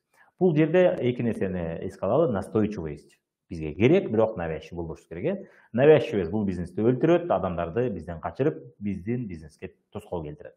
Настойчивость бул биздин бизнести өстүрөт. Айырмасы эмне? Бизде реклама негиздери деген видеобузда толук мисалдар менен келтирип берген. Настойчивость менен навязчивость. Азыр бул жерде мен айтып берип отурбайм, уже убактыбыз чектелип, уже убактыбыз бүтүп атат. Ошон үчүн настойчивый болууга үйрөнөбүз, бирок навязчивый болбойбуз. Навязчивость бизнести өлтүрөт. Навязчивыйлардын айынан биздин бизнести жаман көрүшөт. Навязчивыйлардын айынан биздин тармакка сын көп айтылат. Настойчивыйлардын жардамы менен көптөгөн адамдар бизнеске келишет, өз турмуштарын оңдоп алышат жана настойчивый адамдар бул бизнесте ийгиликке жетишет. Ошон үчүн настойчивый бололу, навязчивый болбойлу. Так. Эми кардарлар өчүп калып кантебиз деген суроого жооп берип кетели. Кардарлар өчүп калып эң оңой жолдордун бири. Структура менен иштөө, мисалы так. Салам, сизди базадамактан көрүп калдым жана башка. Сиз менен бир аз таанышып алалы дедим эле. Дейбиз, тааныштык, контакт түздүк. Контакт түзгөндөн кийин сиз 4 айдан бери жуун элек экенсиз. Сизге эстетип коеюн дедим эле деп тамашалашып коебуз. Жуун элексиз чындап эле же башка жактан жуун атасыз деп сурайбыз. Эгерде бизден албай атса, демек эмне башка жактан алып атат, түшүнүктүү ал. Ошон үчүн капа болбойбуз, тамашага айландырабыз. Андан кийин мен башка жактан алып жуун атам десе, түшүнүктүү, ачык айтканыңызга рахмат. Биздин продукция сизге эмнеси менен ыңгайсыз болуп атат, эмнеси менен жакпай калды, ушуну айтып коесуз деп сүйлөшөбүз, сурайбыз, бириштиребиз, териштиребиз. Кээде адашуулар болот, кээде туура эмес колдонулат продукцияны, кээде продукцияны жакшы түшүнбөй калат. Анан ошол суроосуна жооп бере баштайбыз. Андан кийин эгерде учуп аткан болсо, жуунгандан кийин андан кийин андай эмесе мен сизге кокус кызыгып калчу болсоңуз, мен сизге акция айтып коеюн, балким сизге кызык болуп калат. Ошон үчүн азыр жаңы акцияны айтып коеюн. Акция мондой. Мындай акция болуп атат, мындай акция болуп атат. Мындай новинкалар чыкты, баса мен өзүм колдонуп көрүп, мындай проблеманы чечтим. Сиздин тааныштарыңыз арасында, мисалы үчүн, ушундай проблемасы барлар барбы деп сурасаңыз болот, дегенде кимдир бир айтат, андан рекомендациялабыз, анын артынан адам каттайбыз кардарды. Бул дагы ошол кардар менен кичине болсо дагы взаимодействие, адамдар менен кандай бир жалпы бир ишти жасап отуруп, адамдар менен сүйлөшүп, шылтоо таап сүйлөшүп отуруп сиз мамиле куруп аласыз. Мамиле куруп алгандан кийин ал барып башка дүкөндөн алыш ыңгайсыз боло баштайт. Биринчиден, экинчиден, ал кардарда маалыматы жок болушу мүмкүн. Демек эмне кылабыз? Аны кардарлардын группасына кошобуз. Сизде сөз кардарлар үчүн продукция боюнча группа болуш керек. Эгерде сиз лидер болсоңуз, өтө чоң лидер болбосоңуз, менде кардарлар боюнча группам жок, себеби жетишпейм чынында. Биз лидерлер аркылуу ачабыз аны жана лидерлер аркылуу жасайбыз. Ошол группаңызга кошосуз, ал адам продукция боюнча маалымат алып жүрүп, акырындык менен кантип продукцияны жакшы көргөнүн өзү да байкабай, өзү да билбей калат. Естественным образом ал өзүнүн чечими болот. Албетте биз аны гипноз кылып, аны внушение кылып ишендирбейбиз. Өзүбүздүн ой пикирибизди айтып атып, өзүбүздүн практикабызды айтып берип атып, кардарларыбыздын, тааныштарыбыздын практикасын айтып берип атып, ал адамда дагы кызыгуу пайда болуп калат. Мен да ошол проблеманы чечким келет деп, бул продукцияга, бул компаниянын продукциясына ишеним күчөйт. Ошон үчүн ал адамды ушул жака кошобуз. Каршы болбосоңуз, жөн гана маалыматты алып коебуз, мен группама кошоюн. Ал мурунку алып жүргөн нерсеңизди ошол дүкөндөн ала беребиз. Кээ бир нерселер ошол дүкөндө болбой калышы мүмкүн. Ошол көрүп жүрсөңүз сизге пайдасы тип калар деген ниет менен сизди ошол группама чакырып атам. Каршы болбосоңуз кошуп коеюн. Звугун өчүрүп коебуз, мен сизге жардам берем бул звугун өчүргөнү и өзүңүзгө кызыктуу тема болгондо көрүп коесуз сабактарды. Эми билесиз, ар бир адамдын өзүнүн онлайн консультанты болсо, өзүнүн консультанты болсо жакшы. Бул көп проблеманы чечет. Мисалы үчүн, өзүбүздүн стоматологубуз болуш керек дегенде, стоматологубуз бар болсо эмне болот? Көптөгөн тиш проблемаларды алдын алабыз. Жана арзан чечип алабыз, кийин өтүшүп кеткенде эмес. Катуу ооруп калганда эмес, оңой чечебиз. Ден соолук боюнча биздин жакшы таанышуулар болчу болсо, оңой маалымат алып, туура тамактануу, туура ден соолукту кароо темасында биз күчтүү болобуз.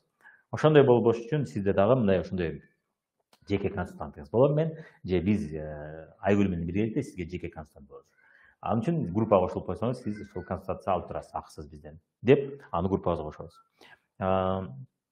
Так, кийинки нерсе, кийинки ыкмалардын бири сизди жакында базадан өчүрүшөт. Эгер өчүрүшүнө 2 каталог, 3 каталог калган болсо, жакында өчүрүшөт экен. Ошо аз калып жатат. Ошого сизге сунушум бар эле, сизге ушул дисконт сактап калыңыз деген сунушум бар эле. Биле өзүңүз билгендей 20% дисконтуңуз бар биринчиден, экинчиден ар кандай акциялар катышсаңыз болот. Азыр мисалы үчүн акция болуп атат. Кандай бир акцияны айтасыз? Өчүп кетип аткандар үчүн акциялар болот, билесиз, ошону айтасыз. Бул кийинки ыкма. Андан кийин, эгерде сиз структураңызды статистикада куруп аткан болсоңуз, анын астына адамдарды каттаган болсоңуз, бул дагы сонун бир курал. Муну колдонуңуз. Сизди жакында өчүрүшөт, өчүрүп салышат, ошого сизге суроом бар эле. Сиздин структураңызда ушунча кардар бар. Ошол кардарларды сактап калсаңыз жакшы болмок эле, кандай деп ойлойсуз? Же сактап калбай өчүп кете берсинби? Сиз эртең өчүп кетсеңиз, бул адамдар сизде болбой калат ал башкаларда болуп калат, сизге тиешеси жок болуп калат. Ошону сактап калыш үчүн менин сизге сунушум бар эле. Кандай карайсыз? Сунушумду кичине айтып берейин десеңиз, макул айтып бериңиз дегенде эмне айтасыз? Сактап калыш үчүн заказ кетиришиңиз керек болот. Биринчиден, экинчиден сизге сунушум бар эле, продукция боюнча группага кошуп коеюн деп дагы жанагы айтасыз.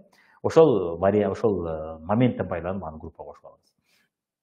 Ана ошол структуранын келечекте пайдасы тийип калсын деген оюңуз болсо, мен сизге бизнес боюнча кичине маалымат берип коем. Балким сиз мурунку жолу айтканымда НИДА бизнеса болуп атып, жакшы түшүнбөй, жакшы толук маалымат болбой калгандыр. Мен дагы ал убакта жаңы элем, эгер жаңы болсоңуз, ал мезгилде балким мен сизге жакшы түшүндүрө алган жокмун. Азыр менин уже тажрыйбам көп болуп, уже так жакшы маалымат берип калдым. Кааласаңыз, кичине бир 10-15 мүнөт үстүртөн же 5-10 мүнөт үстүртөн ушул бизнестин мүмкүнчүлүктөрү жөнүндө сизге кичине айта кетейин деп айтып беребиз. Бул дагы мына көрдүңүз шылтоо да, бул шылтоо. Ошол кардар менен сизде канчалык көп контакт болсо, канчалык көп маектешүү, канчалык көп сүйлөшүү болсо, ошончолук көп сизде ушул бизнеске кызыктыруу, продукцияга кызыктырууга шанс бар. Так, магазиндерге биздин продукциялардын сатылып жатканына кандай карайсыз? Албетте бул тыюу салынат, бул болбой турган нерсе. Бул нерсеге каршы күрөшүш керек. Эгерде сиз ошондой көрчү болсоңуз, сүрөткө тартыңыз, ал адамдын регистрациондук номерин берип, компанияга жазыңыз обратный связьга. Бул боюнча компания көп болчу болсо, өзгөчө чоң партия болсо, чара көрүлөт. Так, эки эле продукция керек болот да дейт. Так, ошол бул боюнча бул тыюу салынат. Ал мен кечээ эле жакында лидерлер менен жолугушууда ысык көлдө айтып бердим бул боюнча. Бул тыюу салынат, андай койбогула деп бир кыз өзүнүн косметика дүкөнүнө коеюн деп аткан экен. Мен айттым, бул өзүңө дагы зыян, өзүнө зыян да түшүндүрдүм. Бирөөгө дагы зыян деп түшүндүрдүм. Өзүнө дагы зыян, эмнеге дегенде ошончо товарды кармаш керек. Анан просрочка болот сөзсүз түрдө. Акциялар өзгөрүп кетет. Компаниянын продукциясынын баасы тынбай өзгөрүп турат. Сен бирде кымбат алып калып, арзан сатышың керек болот. Бирде акция менен албастан кардарлар сурап атат деп. Аласың дагы, эртең акция болгондо ошол акцияны өзүңүн чөнтөгүңө кошуп беришиң керек болот. Ошон үчүн товар сактоо бул өтө жаман нерсе, бул кыйын нерсе деп түшүндүрүп айтабыз. Эгерде биздин командада болчу болсо, буга жол бербейбиз. Мен дайым айтам, бул сени биринчиден сени компания кармалчу болсо конфискация кылат. Экинчиден бизге сөз тиет. Үчүнчүдөн сени компаниядан өчүрүп салышы мүмкүн. Эртең ошол бизнесиң менен, командаң менен өчүп ошол бойдон жок болуп кетиши мүмкүн. Албетте биз башка бирөөлөр болсо ага айтсак, биздин командабызга тиешеси жок болсо, аны айткандан бир тыйын пайда болбошу да мүмкүн. Ал түшүнбөшү да мүмкүн. Эмне кылабыз? Ага бир ооз айтып көрөбүз. Түшүнсө түшүндү, түшүнбөсө эмне кылабыз? Албетте сүрөткө тартасыз. Регистрациондук номерин шылтоо менен ар кандай жол менен билип алсаңыз болот. Аны сиз директоруңуздан сурайсыз, кантип билсем болот. Бул боюнча бизде анча-мынча подсказкаларды айтабыз. Билесиз дагы эмне кыласыз? Билгенден кийин албетте компанияга аны бериңиз, жөнөтүңүз, кайра айтыңыз. Бир жолу эмес, кээде 2-3 жолу кайра айтсаңыз, башка лидерлерди чакырыңыз, кел биз дагы айталы. Мына регистрацион номери таланча экен. Жок дегенде ал компаниядан кайра айтыла берсе, компаниядан чала берсе, жок дегенде мурунку чалыгы ачык сата албай калат. Бул албетте бул менен күрөшүш керек. Бул деген мен эле Мирлан Батырханов жасасын деген иш эмес. Мындай дүкөндөр көп, ар бири менен күрөшүү бул ар бирибиздин бирге жасаган ишибиз. Бир адам аны жасай албайт. Компания өзү да жасай албайт. Компания ошондой маалымат берип турсак, анан кийин ал ошого чара көрөт. Бирок бир жолу эмес, бир нече жолу айтыңыз, себеби дегенде мындай кандай десек, бул чоң проблемага айлана элек.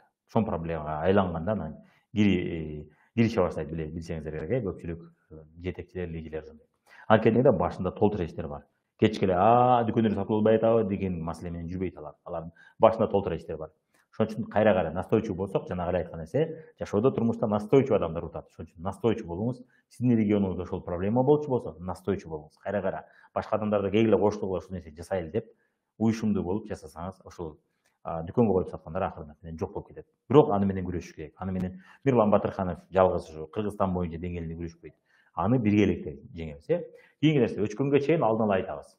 Алдын ала. Өчөйүн дегенде бир күн калганда эмес, уже ал эч нерсе болбой калат. Алдын ала айтасыз. Ошону эске алыңыздар, дайым алдын ала айтыңыздар.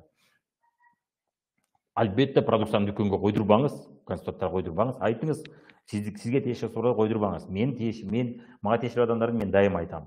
Группаларда жазыңыз койдурбайлы деп. Анан кимдирбей койдурса, аны компания чара колдонот.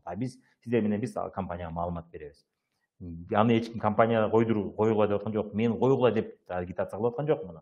Муну кээ бир адамдар, ошо түшүнүгү жок адамдар, же үстүндөгү адамдар көз жумуп коюп атышат. Бул менен күрөшүш керек. Биз аны коюгула деп аткан жокпуз. Кийинки нерсе.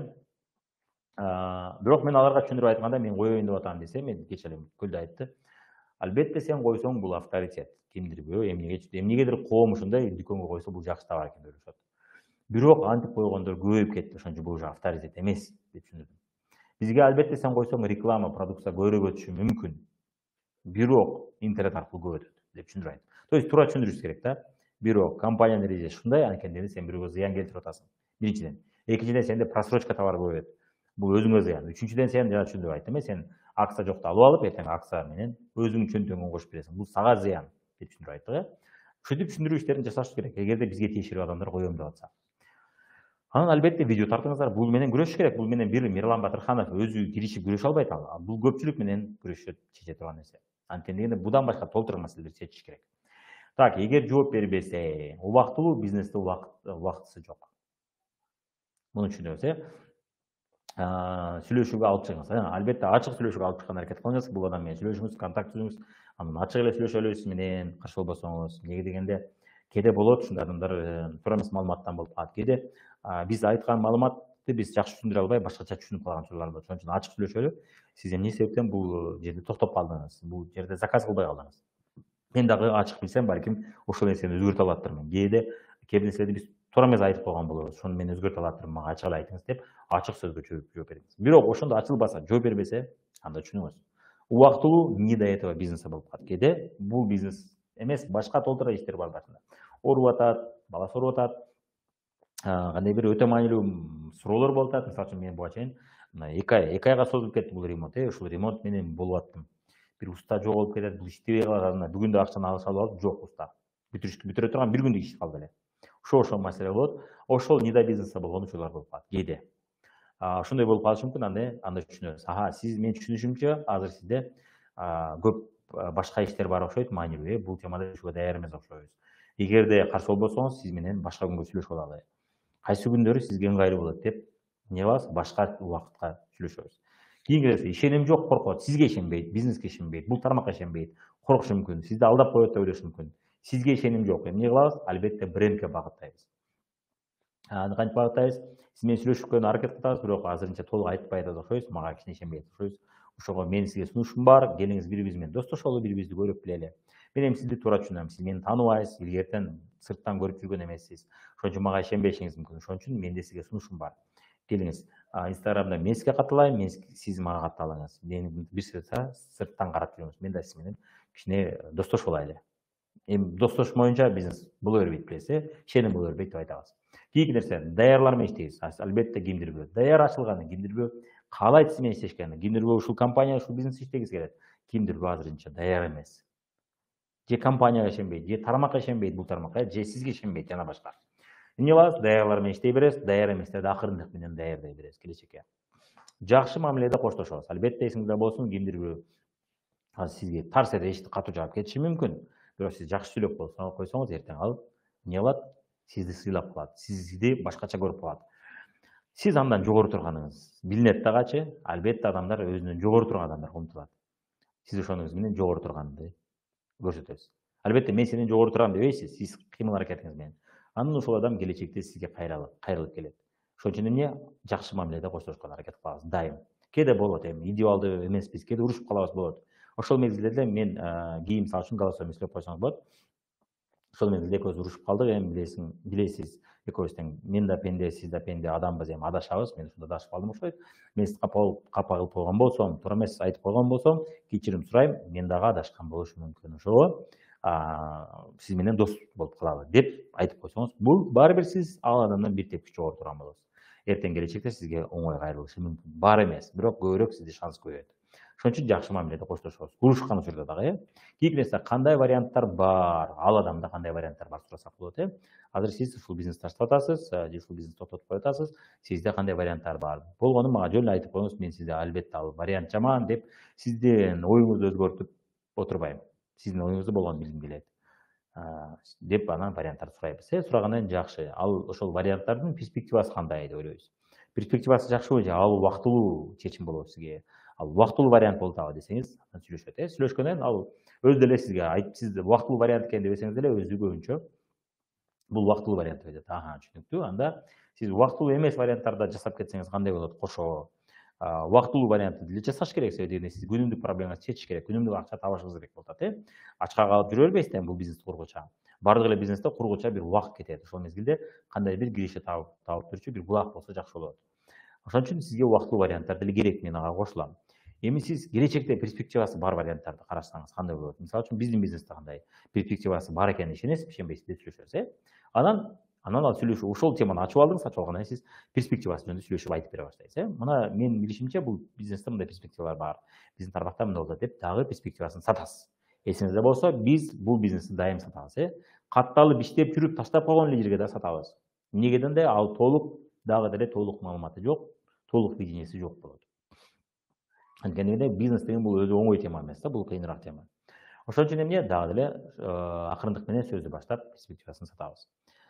Так, мисал, бул боюнча мисал Миркыял. Мисалы үчүн Миркыялдагы бир убакта мындай болгон. Миркыял так айлыкка киречеге иштегенде кассир болуп иштесемби деп, бирок администратор болосуң деп чакырган экен туугандары. Супермаркетке иштесем деп барганда мен сурагам перспективасы кандай. Мен албетте ал эле жакшы, ал гарантия. Биздин жумушка караганда, биздин бизнеске караганда ал жакшы вариант, гарантия. Гарантия ол 15 миңге 20 миң киреше аласың. Жетекчи болуп калсаң 20 миң 30 миң киреше аласың. Бул жакшы вариант деп ошо 5 жыл мурун айткам. Ал мезгилде 30 миң бул жакшы киреше болчу. Азыр билбейм эми айлыктар көтөрүлдү, бирок ошол потолок, бирок бул сенин потологуң болот. Бизде билесиң, үйдө декретте отуруп балдар менен адамдар 40-50 миң табып атышат. Ал чоң топко потолокко чыга элек ал азырынча. Кыргызстан номер 1 катарында эле чыга элек. Бирок сен өзүңүн районуңда, өзүңүн регионуңда номер 1 болуп жетекчи болгонуңда ошол 30-40 миң аласың. Бизде номер 1 эместери деле 30-40 миң, 40-50 миң алып атышат. Ошого потолок жок бул жерде. Атак 100 миң, мисалы үчүн 100 миң кирешеге да чыксаң болот. Азыр 50 миң алып аткандар эртең Кудай буйрса 100 миң кирешеге да чыгат. Бирок ал потолок эмес, билесиң деп түшүндүрүп айттым. Бирок ал жактын жакшы жери гарантия бар. Болгону ошол деңгээлде калып кетишиң мүмкүн. Бул эки жумуш тең сен үчүн жаңы болгон үчүн экөөнү тең үйрөнүп атасың. Экөөнү бир убакта алып кете албайсың. Эгерде сен ал ишти мурдатан иштеп жакшы билгениңде, анда бул жумушту кошо алып кете алат элең. Ошон үчүн сенде азыр тандоо керек болот. Сен бир жакты баары таштап коесуң. Эгер ал жакка кирсең, бул жакты таштайсың деп сүйлөшкөм. Ошол сен бул нерсени чечип алышың керек болот. Ал жактын перспективасын ойлонуп көр, бул жактын перспективасын өзүң ойлонуп көр дегенде өзү ойлонуп көрүп бул бизнести тандады. Натыйжасында билесиздер, 300 миң сом, 350 миң сом кирешеге чейин чыкты. Керек болсо особняк салып алды. Азыр болбосо өзү айтат, мен кассир болуп 12 миң. Ошондо мага 12 миң киреше айлык төлөйбүз деген. Биринчи 8 миң, анан 12 миңге чыкмагылы. Ошентип кассир болуп иштейт элем. Анан администратор болушум күмөн эле. Мен тууганым чакырган, бирок мен дүкөндө иштеген тажрыйбам жок эле. Ошон үчүн дароо мени эч ким администратор кылып койбойт эле. Мен ошондо өзүмчө алданып администратор болом деп ишенип алдым деген да. Мына көрдүңүздөр. Нуризат да ошол. Нуризат менен да көп сүйлөштүк. Нуризат бир убакта турмуш шартка байланыштуу таштап койду бул бизнести. Москвага кетти, бирок сатып иштеп атты, 100 балл жасап атты, жакшы иштеп атты. Бирок официанттык ишинен көп таап атты. Москвада албетте билесиздер, официанттар өзгөчө сатуу ишин жакшы билсе, чаевые көп алышат. Өзүн жакшы сата билишсе, кафенин кызматтарын, тамак аштарын жакшы сата билсе, көп табат. Жада калса Москвада иштеп жүрүп үй дагы салып койду. Ата энесине үй салганы, чоң салым кошту. Көпчүлүк акчаны ошол таап, ошол жөнүндө атты. Анан эмне болду? Кыргызстанга келгенде бирок анда киреше таппай атты. Ошол мезгилде биз сүйлөшүп жүрдүк көпкө чейин. Бир жылдай сүйлөшүп жүрдүк окшойт, же жарым жылдай сүйлөшүп жүрдүк. Анан эмне болдук? Акырындык менен перспективасын сүйлөшө баштадык. Анан ал акимат жакшы экен, таныстарың көп экен, карьера өсүү сенде сөзсүз болот, ишенем. Бирок ошол канча кирешеге алып келет деп сүйлөшүп жүргөнбүз. Андан кийин эмеде күбөгө тийгенден кийин ал ошол жердин перспективасын ойлоно баштады. Анан мен дайым айтып жүргөн үчүн эмне болду? Дайым айтып жүргөн үчүн мен эмнем кетет, мен фамилиялык башкача болуп калды, азыр өзгөрдү, ошого кичине айтып коеюн деп айтып койчу элем. Мурункудай иштебей калдык, башкача азыр деп түшүндүрүп айтып аттым. Мына перспективасын айтып аттым, бул бизнестин. Анан эмне кылды? Чечим кабыл алды, киришти. Эчки баккандан көрө, мал баккандан көрө, тоок баккандан көрө мунун перспективасы бар деп трубага киришти. Анан натыйжасында 100 миң сом кирешеге да чыкты. Офис дагы ачты, үйдө квартирада калды ушул бизнесте иштеп жүрүп. Үйдө декретте бала төрөгөнчө иштеп атты. И офисинде башкарып атты, көрдүңүз. Ошон үчүн эмне кылабыз? Перспективасын сатабыз. Жана мен айтып кеткен кандидаттын кызыгуусун ойготуу деген техникалар мына система мотивационного рекрутирования деген китептин негизинде пайда болгон. Кааласаңыз муну орусча видео YouTube'га кирип жазсаңыз, аудио китеби бар. Угуп чыксаңыз болот. Фатвада болуп калар, башка компанияларда деле фатва жокко дейт. Туура, фатва деген көпчүлүк кетип калышты. Фатванын үстүнөн иштейбиз деп бир сүйлөштүк, дагы сүйлөшүп, дагы жасаш керек. Ал адам ооба деп туруп дагы жок болуп кетти. Жок, жазсам да жооп бербей калды. Дагы чалып, дагы жолугуш керек. Эми алардын иши көп экен, билбейм. Артынан чуркап алсаң, мындай өздөрү макул деген сөзүндө турбайт экен, эми тилекке каршы ушундай экен. Эми иштери көп болсо керек, ушундай болуп калат. Макул болду, мен сага жөнөтөм деп туруп жөнөтпөй коет документ, ушундай жок болуп кетти. Бир адам менен сүйлөшкөнбүз, ал адам биз ошол фатва боюнча иштейбиз деп, анан Ихсан турак жай кооперативинде ошол берген экен, ушундай болду. силер менен да иштешебиз, силерге талаптарды жөнөтөбүз деген. Анан ошойдон жок жооп. Кайра чалып ишик барды жогош керек. Мен ушул фатвалашыма кыйын болгон, шылтоо эмес, кыйын болгон ушул мен Ошто болуп калсам, алар Бишкекте болуп калат да. Ошол маселе бул нерсени жайлатып атат. Албетте мен самолет любой момент билет алып барып учуп калсам болот. Андан приоритеттүүрөөк маселелер болгон үчүн мен ошолор менен заниматься этип жүрөм, кечке эле фатва же кечке эле дүкөн менен заниматься этип жүрбөйбүз да, дүкөндү саткандар деп ошону артынан аңдып жүрбөйбүз. Андан көрө башка көп позитивдүү моменттер бар. Өсүп аткан элелерге жардам берүү. Ошон үчүн эмне даярлар менен иштей беребиз, даяр эмес, фатва мага керек дегендер, аларга шылтоо керек. Алар фатва алгандан кийин алар кетип кала беришет. Эмне кылабыз? Фатва бул болгону бир кошумча аргумент, аларга кошумча аргумент. Эгерде алардын башында мен бул биздики ишенбейм десе, ал фатвадан башка толтура шылтоо айтат. Ошон үчүн алар кетип кала берет. Фатва бул болгону шылтоо. Так, ташта. Так шылтоо эмес, чындап бул мүмкүнчүлүктү көргүсү келген, турмушун жакшы жакка өзгөртүүсү келген адам менин фатвага жообумду көрүп деле өзү чечим кабыл эде берет да, ошондой. Так, таштап аткан жаңы менен маектешүүдө мындай үнүбүздө агрессия болбош керек. Эрежелер, моменттер сүйлөшүп кетели. Биз чалып атканда эч убакта агрессия болбош керек, аларды урушпаш керек, Аларга чындап ичибизде каалоо болсо жардам бергени. Алардын өзүнө ачканы жардам бергени, ийгиликке жеткен жардам бергени, биякта настрой, каалоо болсо, ошол нерсе жүрөгүбүздө, ошол нерсе сезилет. Бирок биз албетте аларга күйүп бышып, ушунча менет кетирди, ушунча нерсе мен ага менет кетирдим, ушунча сабактарга катышты, аябай менин перспективдүү кандидатым эле, перспективдүү ключевой партнерым эле, лидерим эле, кап ушул кетип калат дегенди ойлосоңуз, сизде агрессия пайда болот. Албетте мунун баары туура. Чындык менен кошулам, сиздин менетиңиз күйүп атат. Бирок эсиңизде болсун, жогоруда кандайдыр бир күч бар. Кимдирбир Кудайга ишенсе бул Кудай, кимдирбир Кудайга ишенбесе, видеону көргөндөрдүн арасында ал кандай эле бар. Атеисттер болсо, бул аалам. Кандайдыр бир жогоруда чоң күч бар. Ошол дүйнөдөгү справедливость, адилеттүүлүктү ишке салып турат. Эгерде сиз менетиңизди кетирсеңиз, бирөөгө менет берсеңиз, ошону өсүп кетсин деп чындап чын дилиңиз менен ошол менен иштешсеңиз, бирок ал менетиңизди барктабай, таштап койсо, өзүнө ишенбейт, жоопкерчиликке көтөрө албай жоопкерчилик. Кээде сиз ошончо убакыт бөлгөнүңүз үчүн, ошончо салым киргизгениңиз үчүн ал жоопкерчиликти көтөрө албай, ошого татыктуу эмес болуп, ошону сезип таштап коет. Оор болуп кетет ал жүкчө. Ошондой болчу болсо, эсиңизде болсун. Сиздин менетиңизди Кудай же аалам көрүп турат. Эгерде бул жакта сизде башыңызда настрой жакшы болсо, азыр мен түшүндүрөм кандай настрой.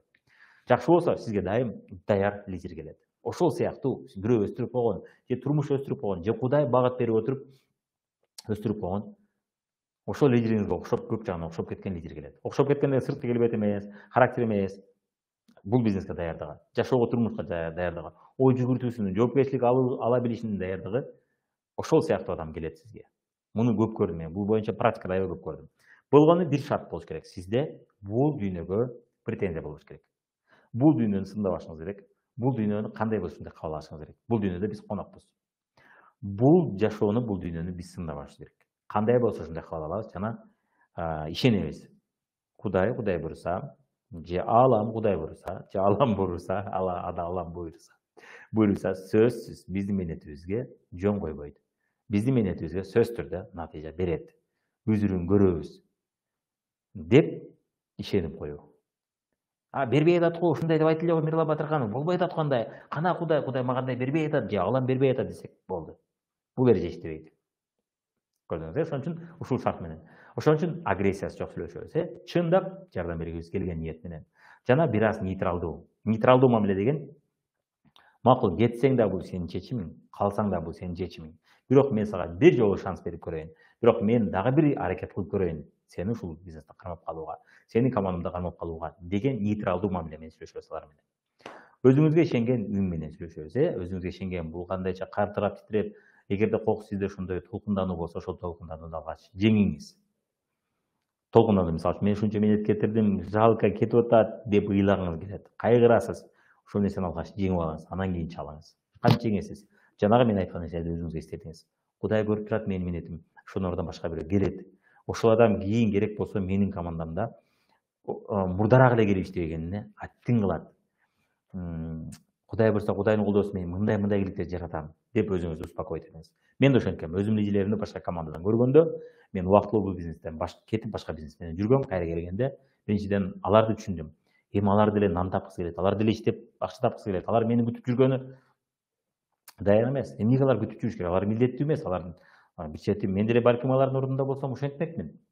башка командага кетип, балким ошентпекмин. Бирок аларды мен түшүнөм. Мен жок элем бул бизнесте дедим. Биринчиден. Экинчиден, макул.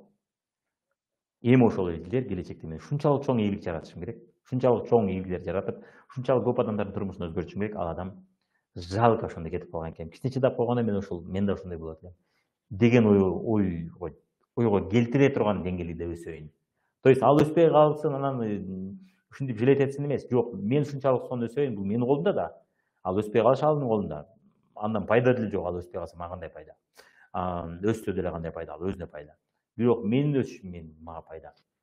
Келечекте мен ушундай өсөйүн деп өзүгө өчөшүп, ушул ситуацияга өчөшүп, ушул көрүнүшкө өчөшүп, мен ушул нерсени жеңем деп өзүбүзгө күч алып отуруп анан чабып сүйлөшөбүз, Ошондой настрой менен сүйлөшсөк, анда нейтралдуу мамиле болот.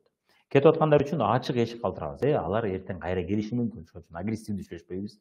Аларды эптеп кармап калуу менен сүйлөшсөк, анда ал адам кетет. Жана что-то бул бизнес не то бизнес дейт көрдүңүз, Демек адамдар таппай атыптыр, кыйналып атыптыр деген нерсе болот. Анда тем более келбейт ал, Кыйналып аткан учурда да сизде настрой болуш керек. Ооба, бул убактылуу, Кудай буйрса, мен сонун күчтүү элелерди табам. Издей берген адам сөзсүз түрдө жолун табат деп настойчивость менен утам деген настрой менен иштей беребиз, Сен эч жака, анан да бир эгерде жакын достор болсо, жакын лидерлер болсо, көп убакыт кетирсеңиз, менетиңизде бир тамаша катарында жасап көрсөңүз болот. Бул ыкма. Сени мен эч жака кое бербейм. Сендей лидер биринчиден мага керек, экинчиден бул бизнес сенин бизнесиң. Неге дегенде, сен мындай күчтүү жактарың бар. Ошон үчүн мен ишенем, сен бул бизнесте сөзсүз түрдө мондой ийгиликтерди жарата аласың. Сенин мындай күчтүү жагың бар, мындай күчтүү жагың бар, мындай күчтүү жагың бар. Болгону сен убактылуу азыр бул ишти өздөштүрүп алгыча, үйрөнүп алгыча, жаңы деңгээлге өсүп алгыча сага чыдап сабактарды өздөштүрүп алышың керек болуп атат. Сабактарды жөн эле мындай ойноп жүрүп өздөштүрбөйбүз, билесиң. Гитара ойношду үйрөнүш үчүн колубуз мазар болот. Пианино ойношду үйрөнүш үчүн колдорубуз талып калат. Ырдашты жакшы, жылдыздын деңгээлдерди билиш үчүн тамагыбыз, күчү, курсагыбызга өтө көп күч келет. Ошентип отуруп гана биз анан күчтүү болобуз. Биз бул бизнесте дагы ошондой азыр сенде сыноолор болуп атат. Ошого чыдабай сен таштап койгон жатасың. Ошон үчүн мен сага уруксат бербейм, мен сени кое бербейм. Мен сени жөн койбойм. Мен сени бул бизнесте алып калам. Бирок сенин пайдаң үчүн. Сен эртең рахмат айтасың ушул жасаганың үчүн деп айтсак болот. Эгерде сизге ал адамдын ишеними бар болсо, ишеним жок болсо, бул ыкманы колдонбоңуз. Бул тескерисинче раздражениянын пайда кылат, Бул тескерисинче кыжырданууга алып келет. Ошон үчүн сизге мындай жакын болуп калган лидериңиз бар, ошолорду колдонсоңуз болот. Кээде ошол нерсе керек. Кимдир бирөөнү биз күч менен кармап алып калышыбыз керек. Эгерде ал бизге ишенсе, күч менен алып калат. Бирок ал менен иштешибиз керек. Жөн эле алып калып, аны жөн эле убактысын кетирип жүрбөй эмес. Сиз ошол менен иштешүүгө даярсызбы? Ошон үчүн мен суроо бердим. Сиз аны алып калсаңыз, кайра ойготсоңуз, сиз ошол менен эмне иш кыласыз? Кандай планыңыз бар ал менен иштешкен? Аны ошол ийгиликке жеткирүүгө кандай сизде варианттар бар? Аны алып калгандан кийин албетте ал менен иштеш керек, Ал менен иштеш керек деген анын ордуна иштеш керек дегенди түшүндүрбөйт. Ал менен иштеш керек, Анын ордуна эмес. Ал өзү иштеш керек, бирок биз ал менен иштешебиз, биргеликте. Башкача айтканда, анын ийгилигин биргеликте жаратабыз. Ал өзү жаратат. Бирок биз ошого бөлгө, шарт, жардам, түрткү жана башканы беребиз, салым кошобуз. Бирок ал өзү жетет ийгиликке. Ошондой настрой менен албетте аны алып калсак болот. Кимдир бирөө баары бир кетүүнү чечет. Ошол учурда дагы эле статистика иштейт, Так, бул жерде благодарность ар бир адамга ыраазычылык билдириш керек. Жашообузга келгени, кеткени сабак болот. Эң туура. Бул биздин жашообузда кийинки тепкичте ал лидер убактылуу бизге келген болушу мүмкүн. Биз кандайдыр бир сабактарды өздөштүрүп алыш үчүн, кандайдыр бир практикада кандайдыр бир жаңы нерсени өздөштүрүш үчүн. Бул албетте бул нерсе капа кылат. Адамдардын кеткени, адамдардын таштап койгону бул бизди капа кылат. Болгону сиз эсиңизде болсун, сиз темпти жоготпоңуз, каалооду жоготпоңуз, энергияңызды жоготпоңуз. Бул бизнеске сиз башкалар иштеген үчүн, башкалар ийгиликке умтулган үчүн келбедиңиз. Сиз өзүңүздүн турмушуңузду өзгөртүш үчүн келдиңиз, Башкалар иштеген үчүн иштебешиңиз керек. Сиз негизги бул бизнести кыймылдаткыч сизсиз. Сиз негизги себеп сизсиз бул бизнестин өсүп кетишине. Ошон үчүн башкаларга ориентир албайбыз. Даярлар менен иштейбиз, биз менен калгандар менен иштеп кете беребиз. Биз менен калбагандар эртең кайра кайрылып келиши мүмкүн. Канчалаган лидерлер кийин кайра кайтып келишти. Жакып Нурзиев кайра келди, чоң ийгилик жаратты. Самара Кеңешова, дегенде менин командамда болгон эмес, бирок бул бизнесте таштап койгон, экинчи заниматься этпейм деген, бирок кайра келди, чоң ийгилик жаратты. Кимдир бирөөсү ушинтип сиздин командаңызга кайра келет. Бирок ал дароо болбойт. Кимдир бирөө. Канчалаган лидерлер азыр менде бул бизнести таштап коюп кайра келишти. баса бул боюнча видеолор тарткыла деп суранабыз, видеолор пайда болсо көрүп чыгасыз. Ошолордун бири, мисалы үчүн бизде бир туугандарыбыздын бири таштап койду, 120 000 бонус алды быстрый старт үчүн. Дубайга чет барып келди. Колунда кичинекей баласы менен алгачкы чоң кирешелерди өзү айткан. Өзүнүн сөзү менен айтканын айтсам, мен биринчи жолу Fiverr'де чоң киреше таптым. Ага чейин мен бирөөлөргө жардам берип гана иштегем. Алгачкы бизнесим өзүмдүн бизнесим болгон эмес, мага эч ким бизнес ачканда эле мүмкүнчүлүк берген эмес деп айтып атат. Бирок ошого карабай ал бул бизнести таштап койду. Анан бутик ачты. Бутик ачкандан кийин аны иштетип көрдү. Ошондой мезгилде мен айттым, эгерде сен эки жакка жетсең, эки жак жасап кой. Сен билесиң, бутикке тынбай акча саласың, ал дүкөн, эгер продукт дүкөн же кийим дүкөн болсо, ага кечке акча саласың. Ошол мезгилде акча салып кичине ноолон чыгып алгандан кийин, сен бул жакты дагы жасап койсоң, бул жактын акчасына сен жашайсың, өзүңдүн жашооңду жасайсың. Ал эми бутикке сен өзүнүн тапкан кирешесин өзүңө киргизип чоңойтуп аласың. Ушул варианттарды көрсөң болот эгерде жетишем десең дедим. Кийин жооп бербей жүрдү, анан кийин жооп берди. Мен эмне кылып баштасам болот кайра деп кызыгуу жаратылды. Ага чейин эмне кылдык? Астындагы лидерлер менен биз иштей бердик. Астындагы лидерлер биринин артынан бири директор болуп чыга баштады. Ошону көрдү, кайра кайрылып келди. Бирок эмне деп келди? Бутикте мен өзүмдүн келечегимди көрө албадым. Чоң бутик кылсам проблема аябай көп болот экен. Мен карызга акча сурагач болуп калдым деп айтты. Бул боюнча биздин маегибизде бар, көрсөңүздөр болот. Тааныштарды кимди көрсөм эле акча берип айландым. Аренданы төлөйм, кечке ошол проблема башымда болот. Анан мен бутикти кичинертип койдум дейт. Өзүмдү кыйнабай турган деңгээлге алып түштүм дагы, экөөүн бир алып кете турган болдум.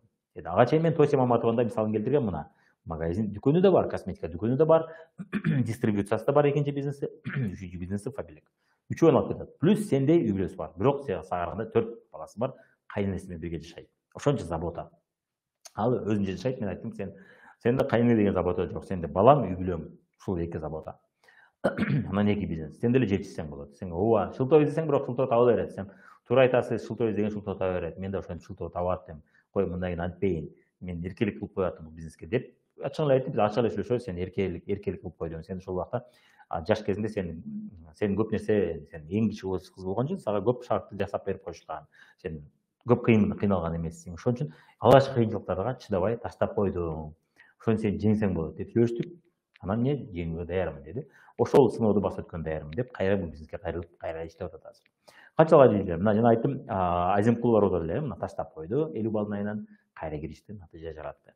Ошон үчүн кимдир бирөө таштап коет, сүйлөшсөңүз, киришет кимдир бирөө, кийин түшүнөт ошол нерсени.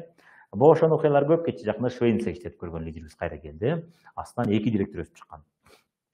Таштап коюп, кайра бул бизнеске киришип атат. Ошон үчүн кимдир бирөө ошентип кайра келет. Кимдир бирөө 1 жылда, кимдир бирөө жарым жылда, кимдир бирөө 2 жылда, кимдир бирөө 3 жылда, кимдир бирөө 5 жылда келет. Ошого даяр болуңуз. Эң негизги нерсе салгылашууду. Уткурсаңыз дагы согушту уткурбаңыз. Салгылашуу деген бул мисалы үчүн согушта, мисалы үчүн айталы, СССР немистер менен согушканда, экинчи дүйнөлүк согушта Курскка чейин, 43-жылга чейин СССР жеңилип келген. Бир шаардан экинчи шаарда алдырып келген. Санкт-Петербург болсо, Ленинград шаары ошол мезгилде Курчоодо калган. Ачкачылыктан канча адамдар өлүп кеткен. Бирок 43 ошол мезгилде Советтер Союзу согушту уткурган жок. Салгылашууларды уткуруп атты. Анан Советтер Союзу акыры согушту уткурган жокпуз деген настроение иштеп отуруп, анан салгылашууларды ута баштады. Акыры аягы согушту утту. Буга окшогон мисалдарды келтирсек аябай көп, тарыхта салгылашууларды уткуруп келген. Ага чейин 1812-жылы Наполеон Бонапарт кол салганда ошол эле көрүнүш болгон. Москваны да алдырып коюшкан, керек болсо Москваны жагып беришкен, эч нерсеси жок кылып калтырышкан. Ошончо адам көчүп кетишкен. Москваны колуна берип койгон, бирок күйүктөрүндө. Бирок Наполеон Бонапартта акыры утушту. Согушту уткурушкан жок, салгылашууду уткуруп атышты. Ошон үчүн кимдир бирөө кетчү болсо, кимдир бирөө таштап кетсе, салгылашууду уткурдуңуз, бирок согушту уткурбадыңыз. Согуш сизде главный. Согуш дегениз бизнесиңизди, турмушуңузду уткуруп койбоңуз. Бирок ошол лидерди уткуруп койдуңуз. Макул, лидерди уткурдук.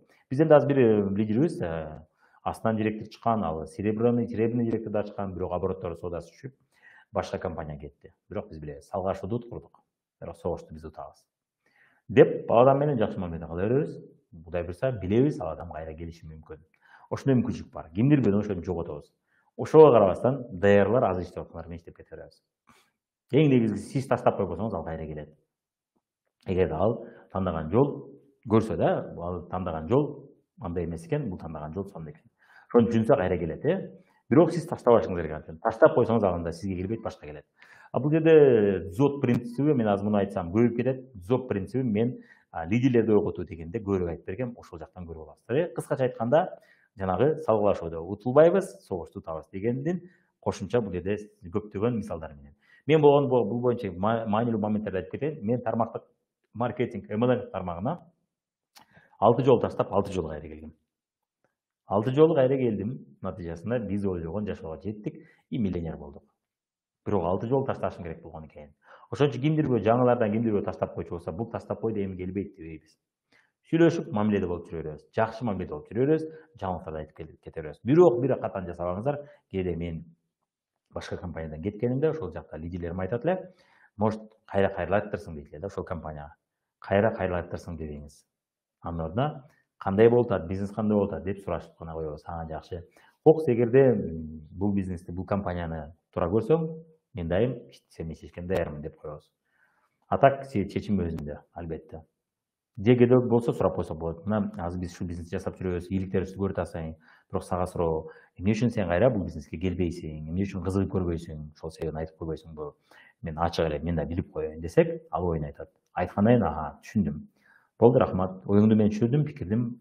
Болгону мындай моментти кандай карайсың деп туруп сурасак болот. Маектешип сүйлөшүп көрсөк болот. Ал ачык болсо сүйлөшөбүз.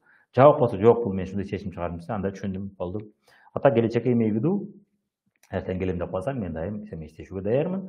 Себеби дегенде бир убакта иштегенбиз, сону иштегенбиз деп мурунку кездерди сатып коебуз. Ошондой биз 15 бизнес баштап жасап көрдүк. Кээ бирлерин жөн эле проба кылып жасап көрдүк, тест кылып көрдүк. Кээ бирлери менен алек болдук, жарым жылча ай, 1 ай, 2 ай жасап көрдүк. Кээ бирлери менен 1 жыл болдук, бирок акыры 4 эле бизнес калды. Калгандарын жаап салдык, калгандары банкрот болду жана башка. Көрдүңүздөр, Ушул тармакты ийгиликке жетиш үчүн канчалаган жоготууларга учурадык. Ошон үчүн бул нормалдуу көрүнүш. Акыркы жолу баса тармактык маркетинг MLM'ге келгенде биз уже башкача көз караш, башкача мамиле менен келдик. Башкача көз караш менен. Ошондо утуш болду. Ошон үчүн кимдир бирөө сизге, кимдир бирөө ушундай болуп даяр келет. Бирок ал үчүн бул бизнести таштап кетет. Ошондой учурлар болуп калат. Ошого буга кайгыра алмайбыз, настроениени жоготпойбуз, темпти жоготпойбуз. Анда эмесе лидерлерди ойготуу деген сабакты да көрүп кетиңиз. Эгерде сиз аны көрө элек болсоңуз, уже записи даяр YouTube'да, ачык баса, ачык көрсөңүздөр болот. Ушул видеого жабылып турат. Ошондой эле биз бул жабык сабактарды партнерлер менен иштөө системасы. Биздин командабыздын сайтында булар бар. Партнерлор, ключевой партнерлорду кантип табабыз? Партнерлор менен иштегенде эмне жасаш керек, канча жасаш керек, ошонун баары бар. Ошондой эле мени биринчи жолу көрүп аткан болсоңуз, албетте мына Instagram, TikTok, Facebook, YouTube'да менин каналдарыма катталып койсоңуздар болот. Скриншотко тартып алсаңыз болот буларды. Мирлан Батырхан, TikTok'та бармын, ВКонтактеде бармын. Ошондой. Бирок көпчүлүк баракчаларым бири-биринен көп деле айырмалана бербейт. Себеби дегенде ар биринин өзүнчө башкача алып барууга убакыт жетишпейт менде. Эми Instagram'da stories албетте көрөп болот, Facebook экөөндө, калгандарында кээде жетишем киргизген, кээде жетишпей калам. Аны эмесе ушу менен сабагыбыз аяктады, убактыбыз дагы созулуп кетти. Сиздерге күчтүү лидерлерди каалап кетебиз жана күчтүү натыйжалар, күчтүү кирешелерди каалап кетебиз. Эми суроолоруңуздар болсо, суроолоруңузду бериңиздер, мен суроолоруңуздарга даярмын. Жана бул жерде вопрос деген жерден карап жооп берип кетейин. Мотивация түшүп кетсе бул боюнча уже жооп бердик. Дагы суроолор болсо жазыңыздар. Суроолор жок болсо биз сиздер менен коштошобуз. Баса жана видеонун аягын төмөн жагына кирип, лайктарды басып коебуз жана комментарийлерди калтырабыз. Ушул видеонун записи YouTube'га чыгат жакында. Ушул видео записти көрүп атканыңызда ошол жакта лайктарды басабыз, же комментарийге ой пикир калтырабыз, же болбосо суроолоруңузду калтырыңыз, же болбосо акыркы учурдагы сиздин настроеңизди жазыңыз. Же ушул сабактан кандай пайда көрдүңүз, эмнеси жакты сизге, ошону жазып кетсеңиз болот. Эмнеси жакпады? Сунуштарыңызды биз окуп карап коебуз. Так, анда эмесе сиздер менен дагы көрүшкөнчө аман болуңуздар. Кудай буйрса, алдыда планда дагы сонун бир нече сабактар турат. Ошол сабактарды сөзсүз түрдө өтөбүз. Кудай буйрса, даяр туруңуздар. Карап, группаны карап турсаңыздар, бул сабактарды көрүп чыгасыздар. Кээ бир сабактар жабык түрүндө болот, кээ бир сабактар ачык түрүндө YouTube'да киргизилет. Кээ бир сабактар сайтка гана киргизилет эртең.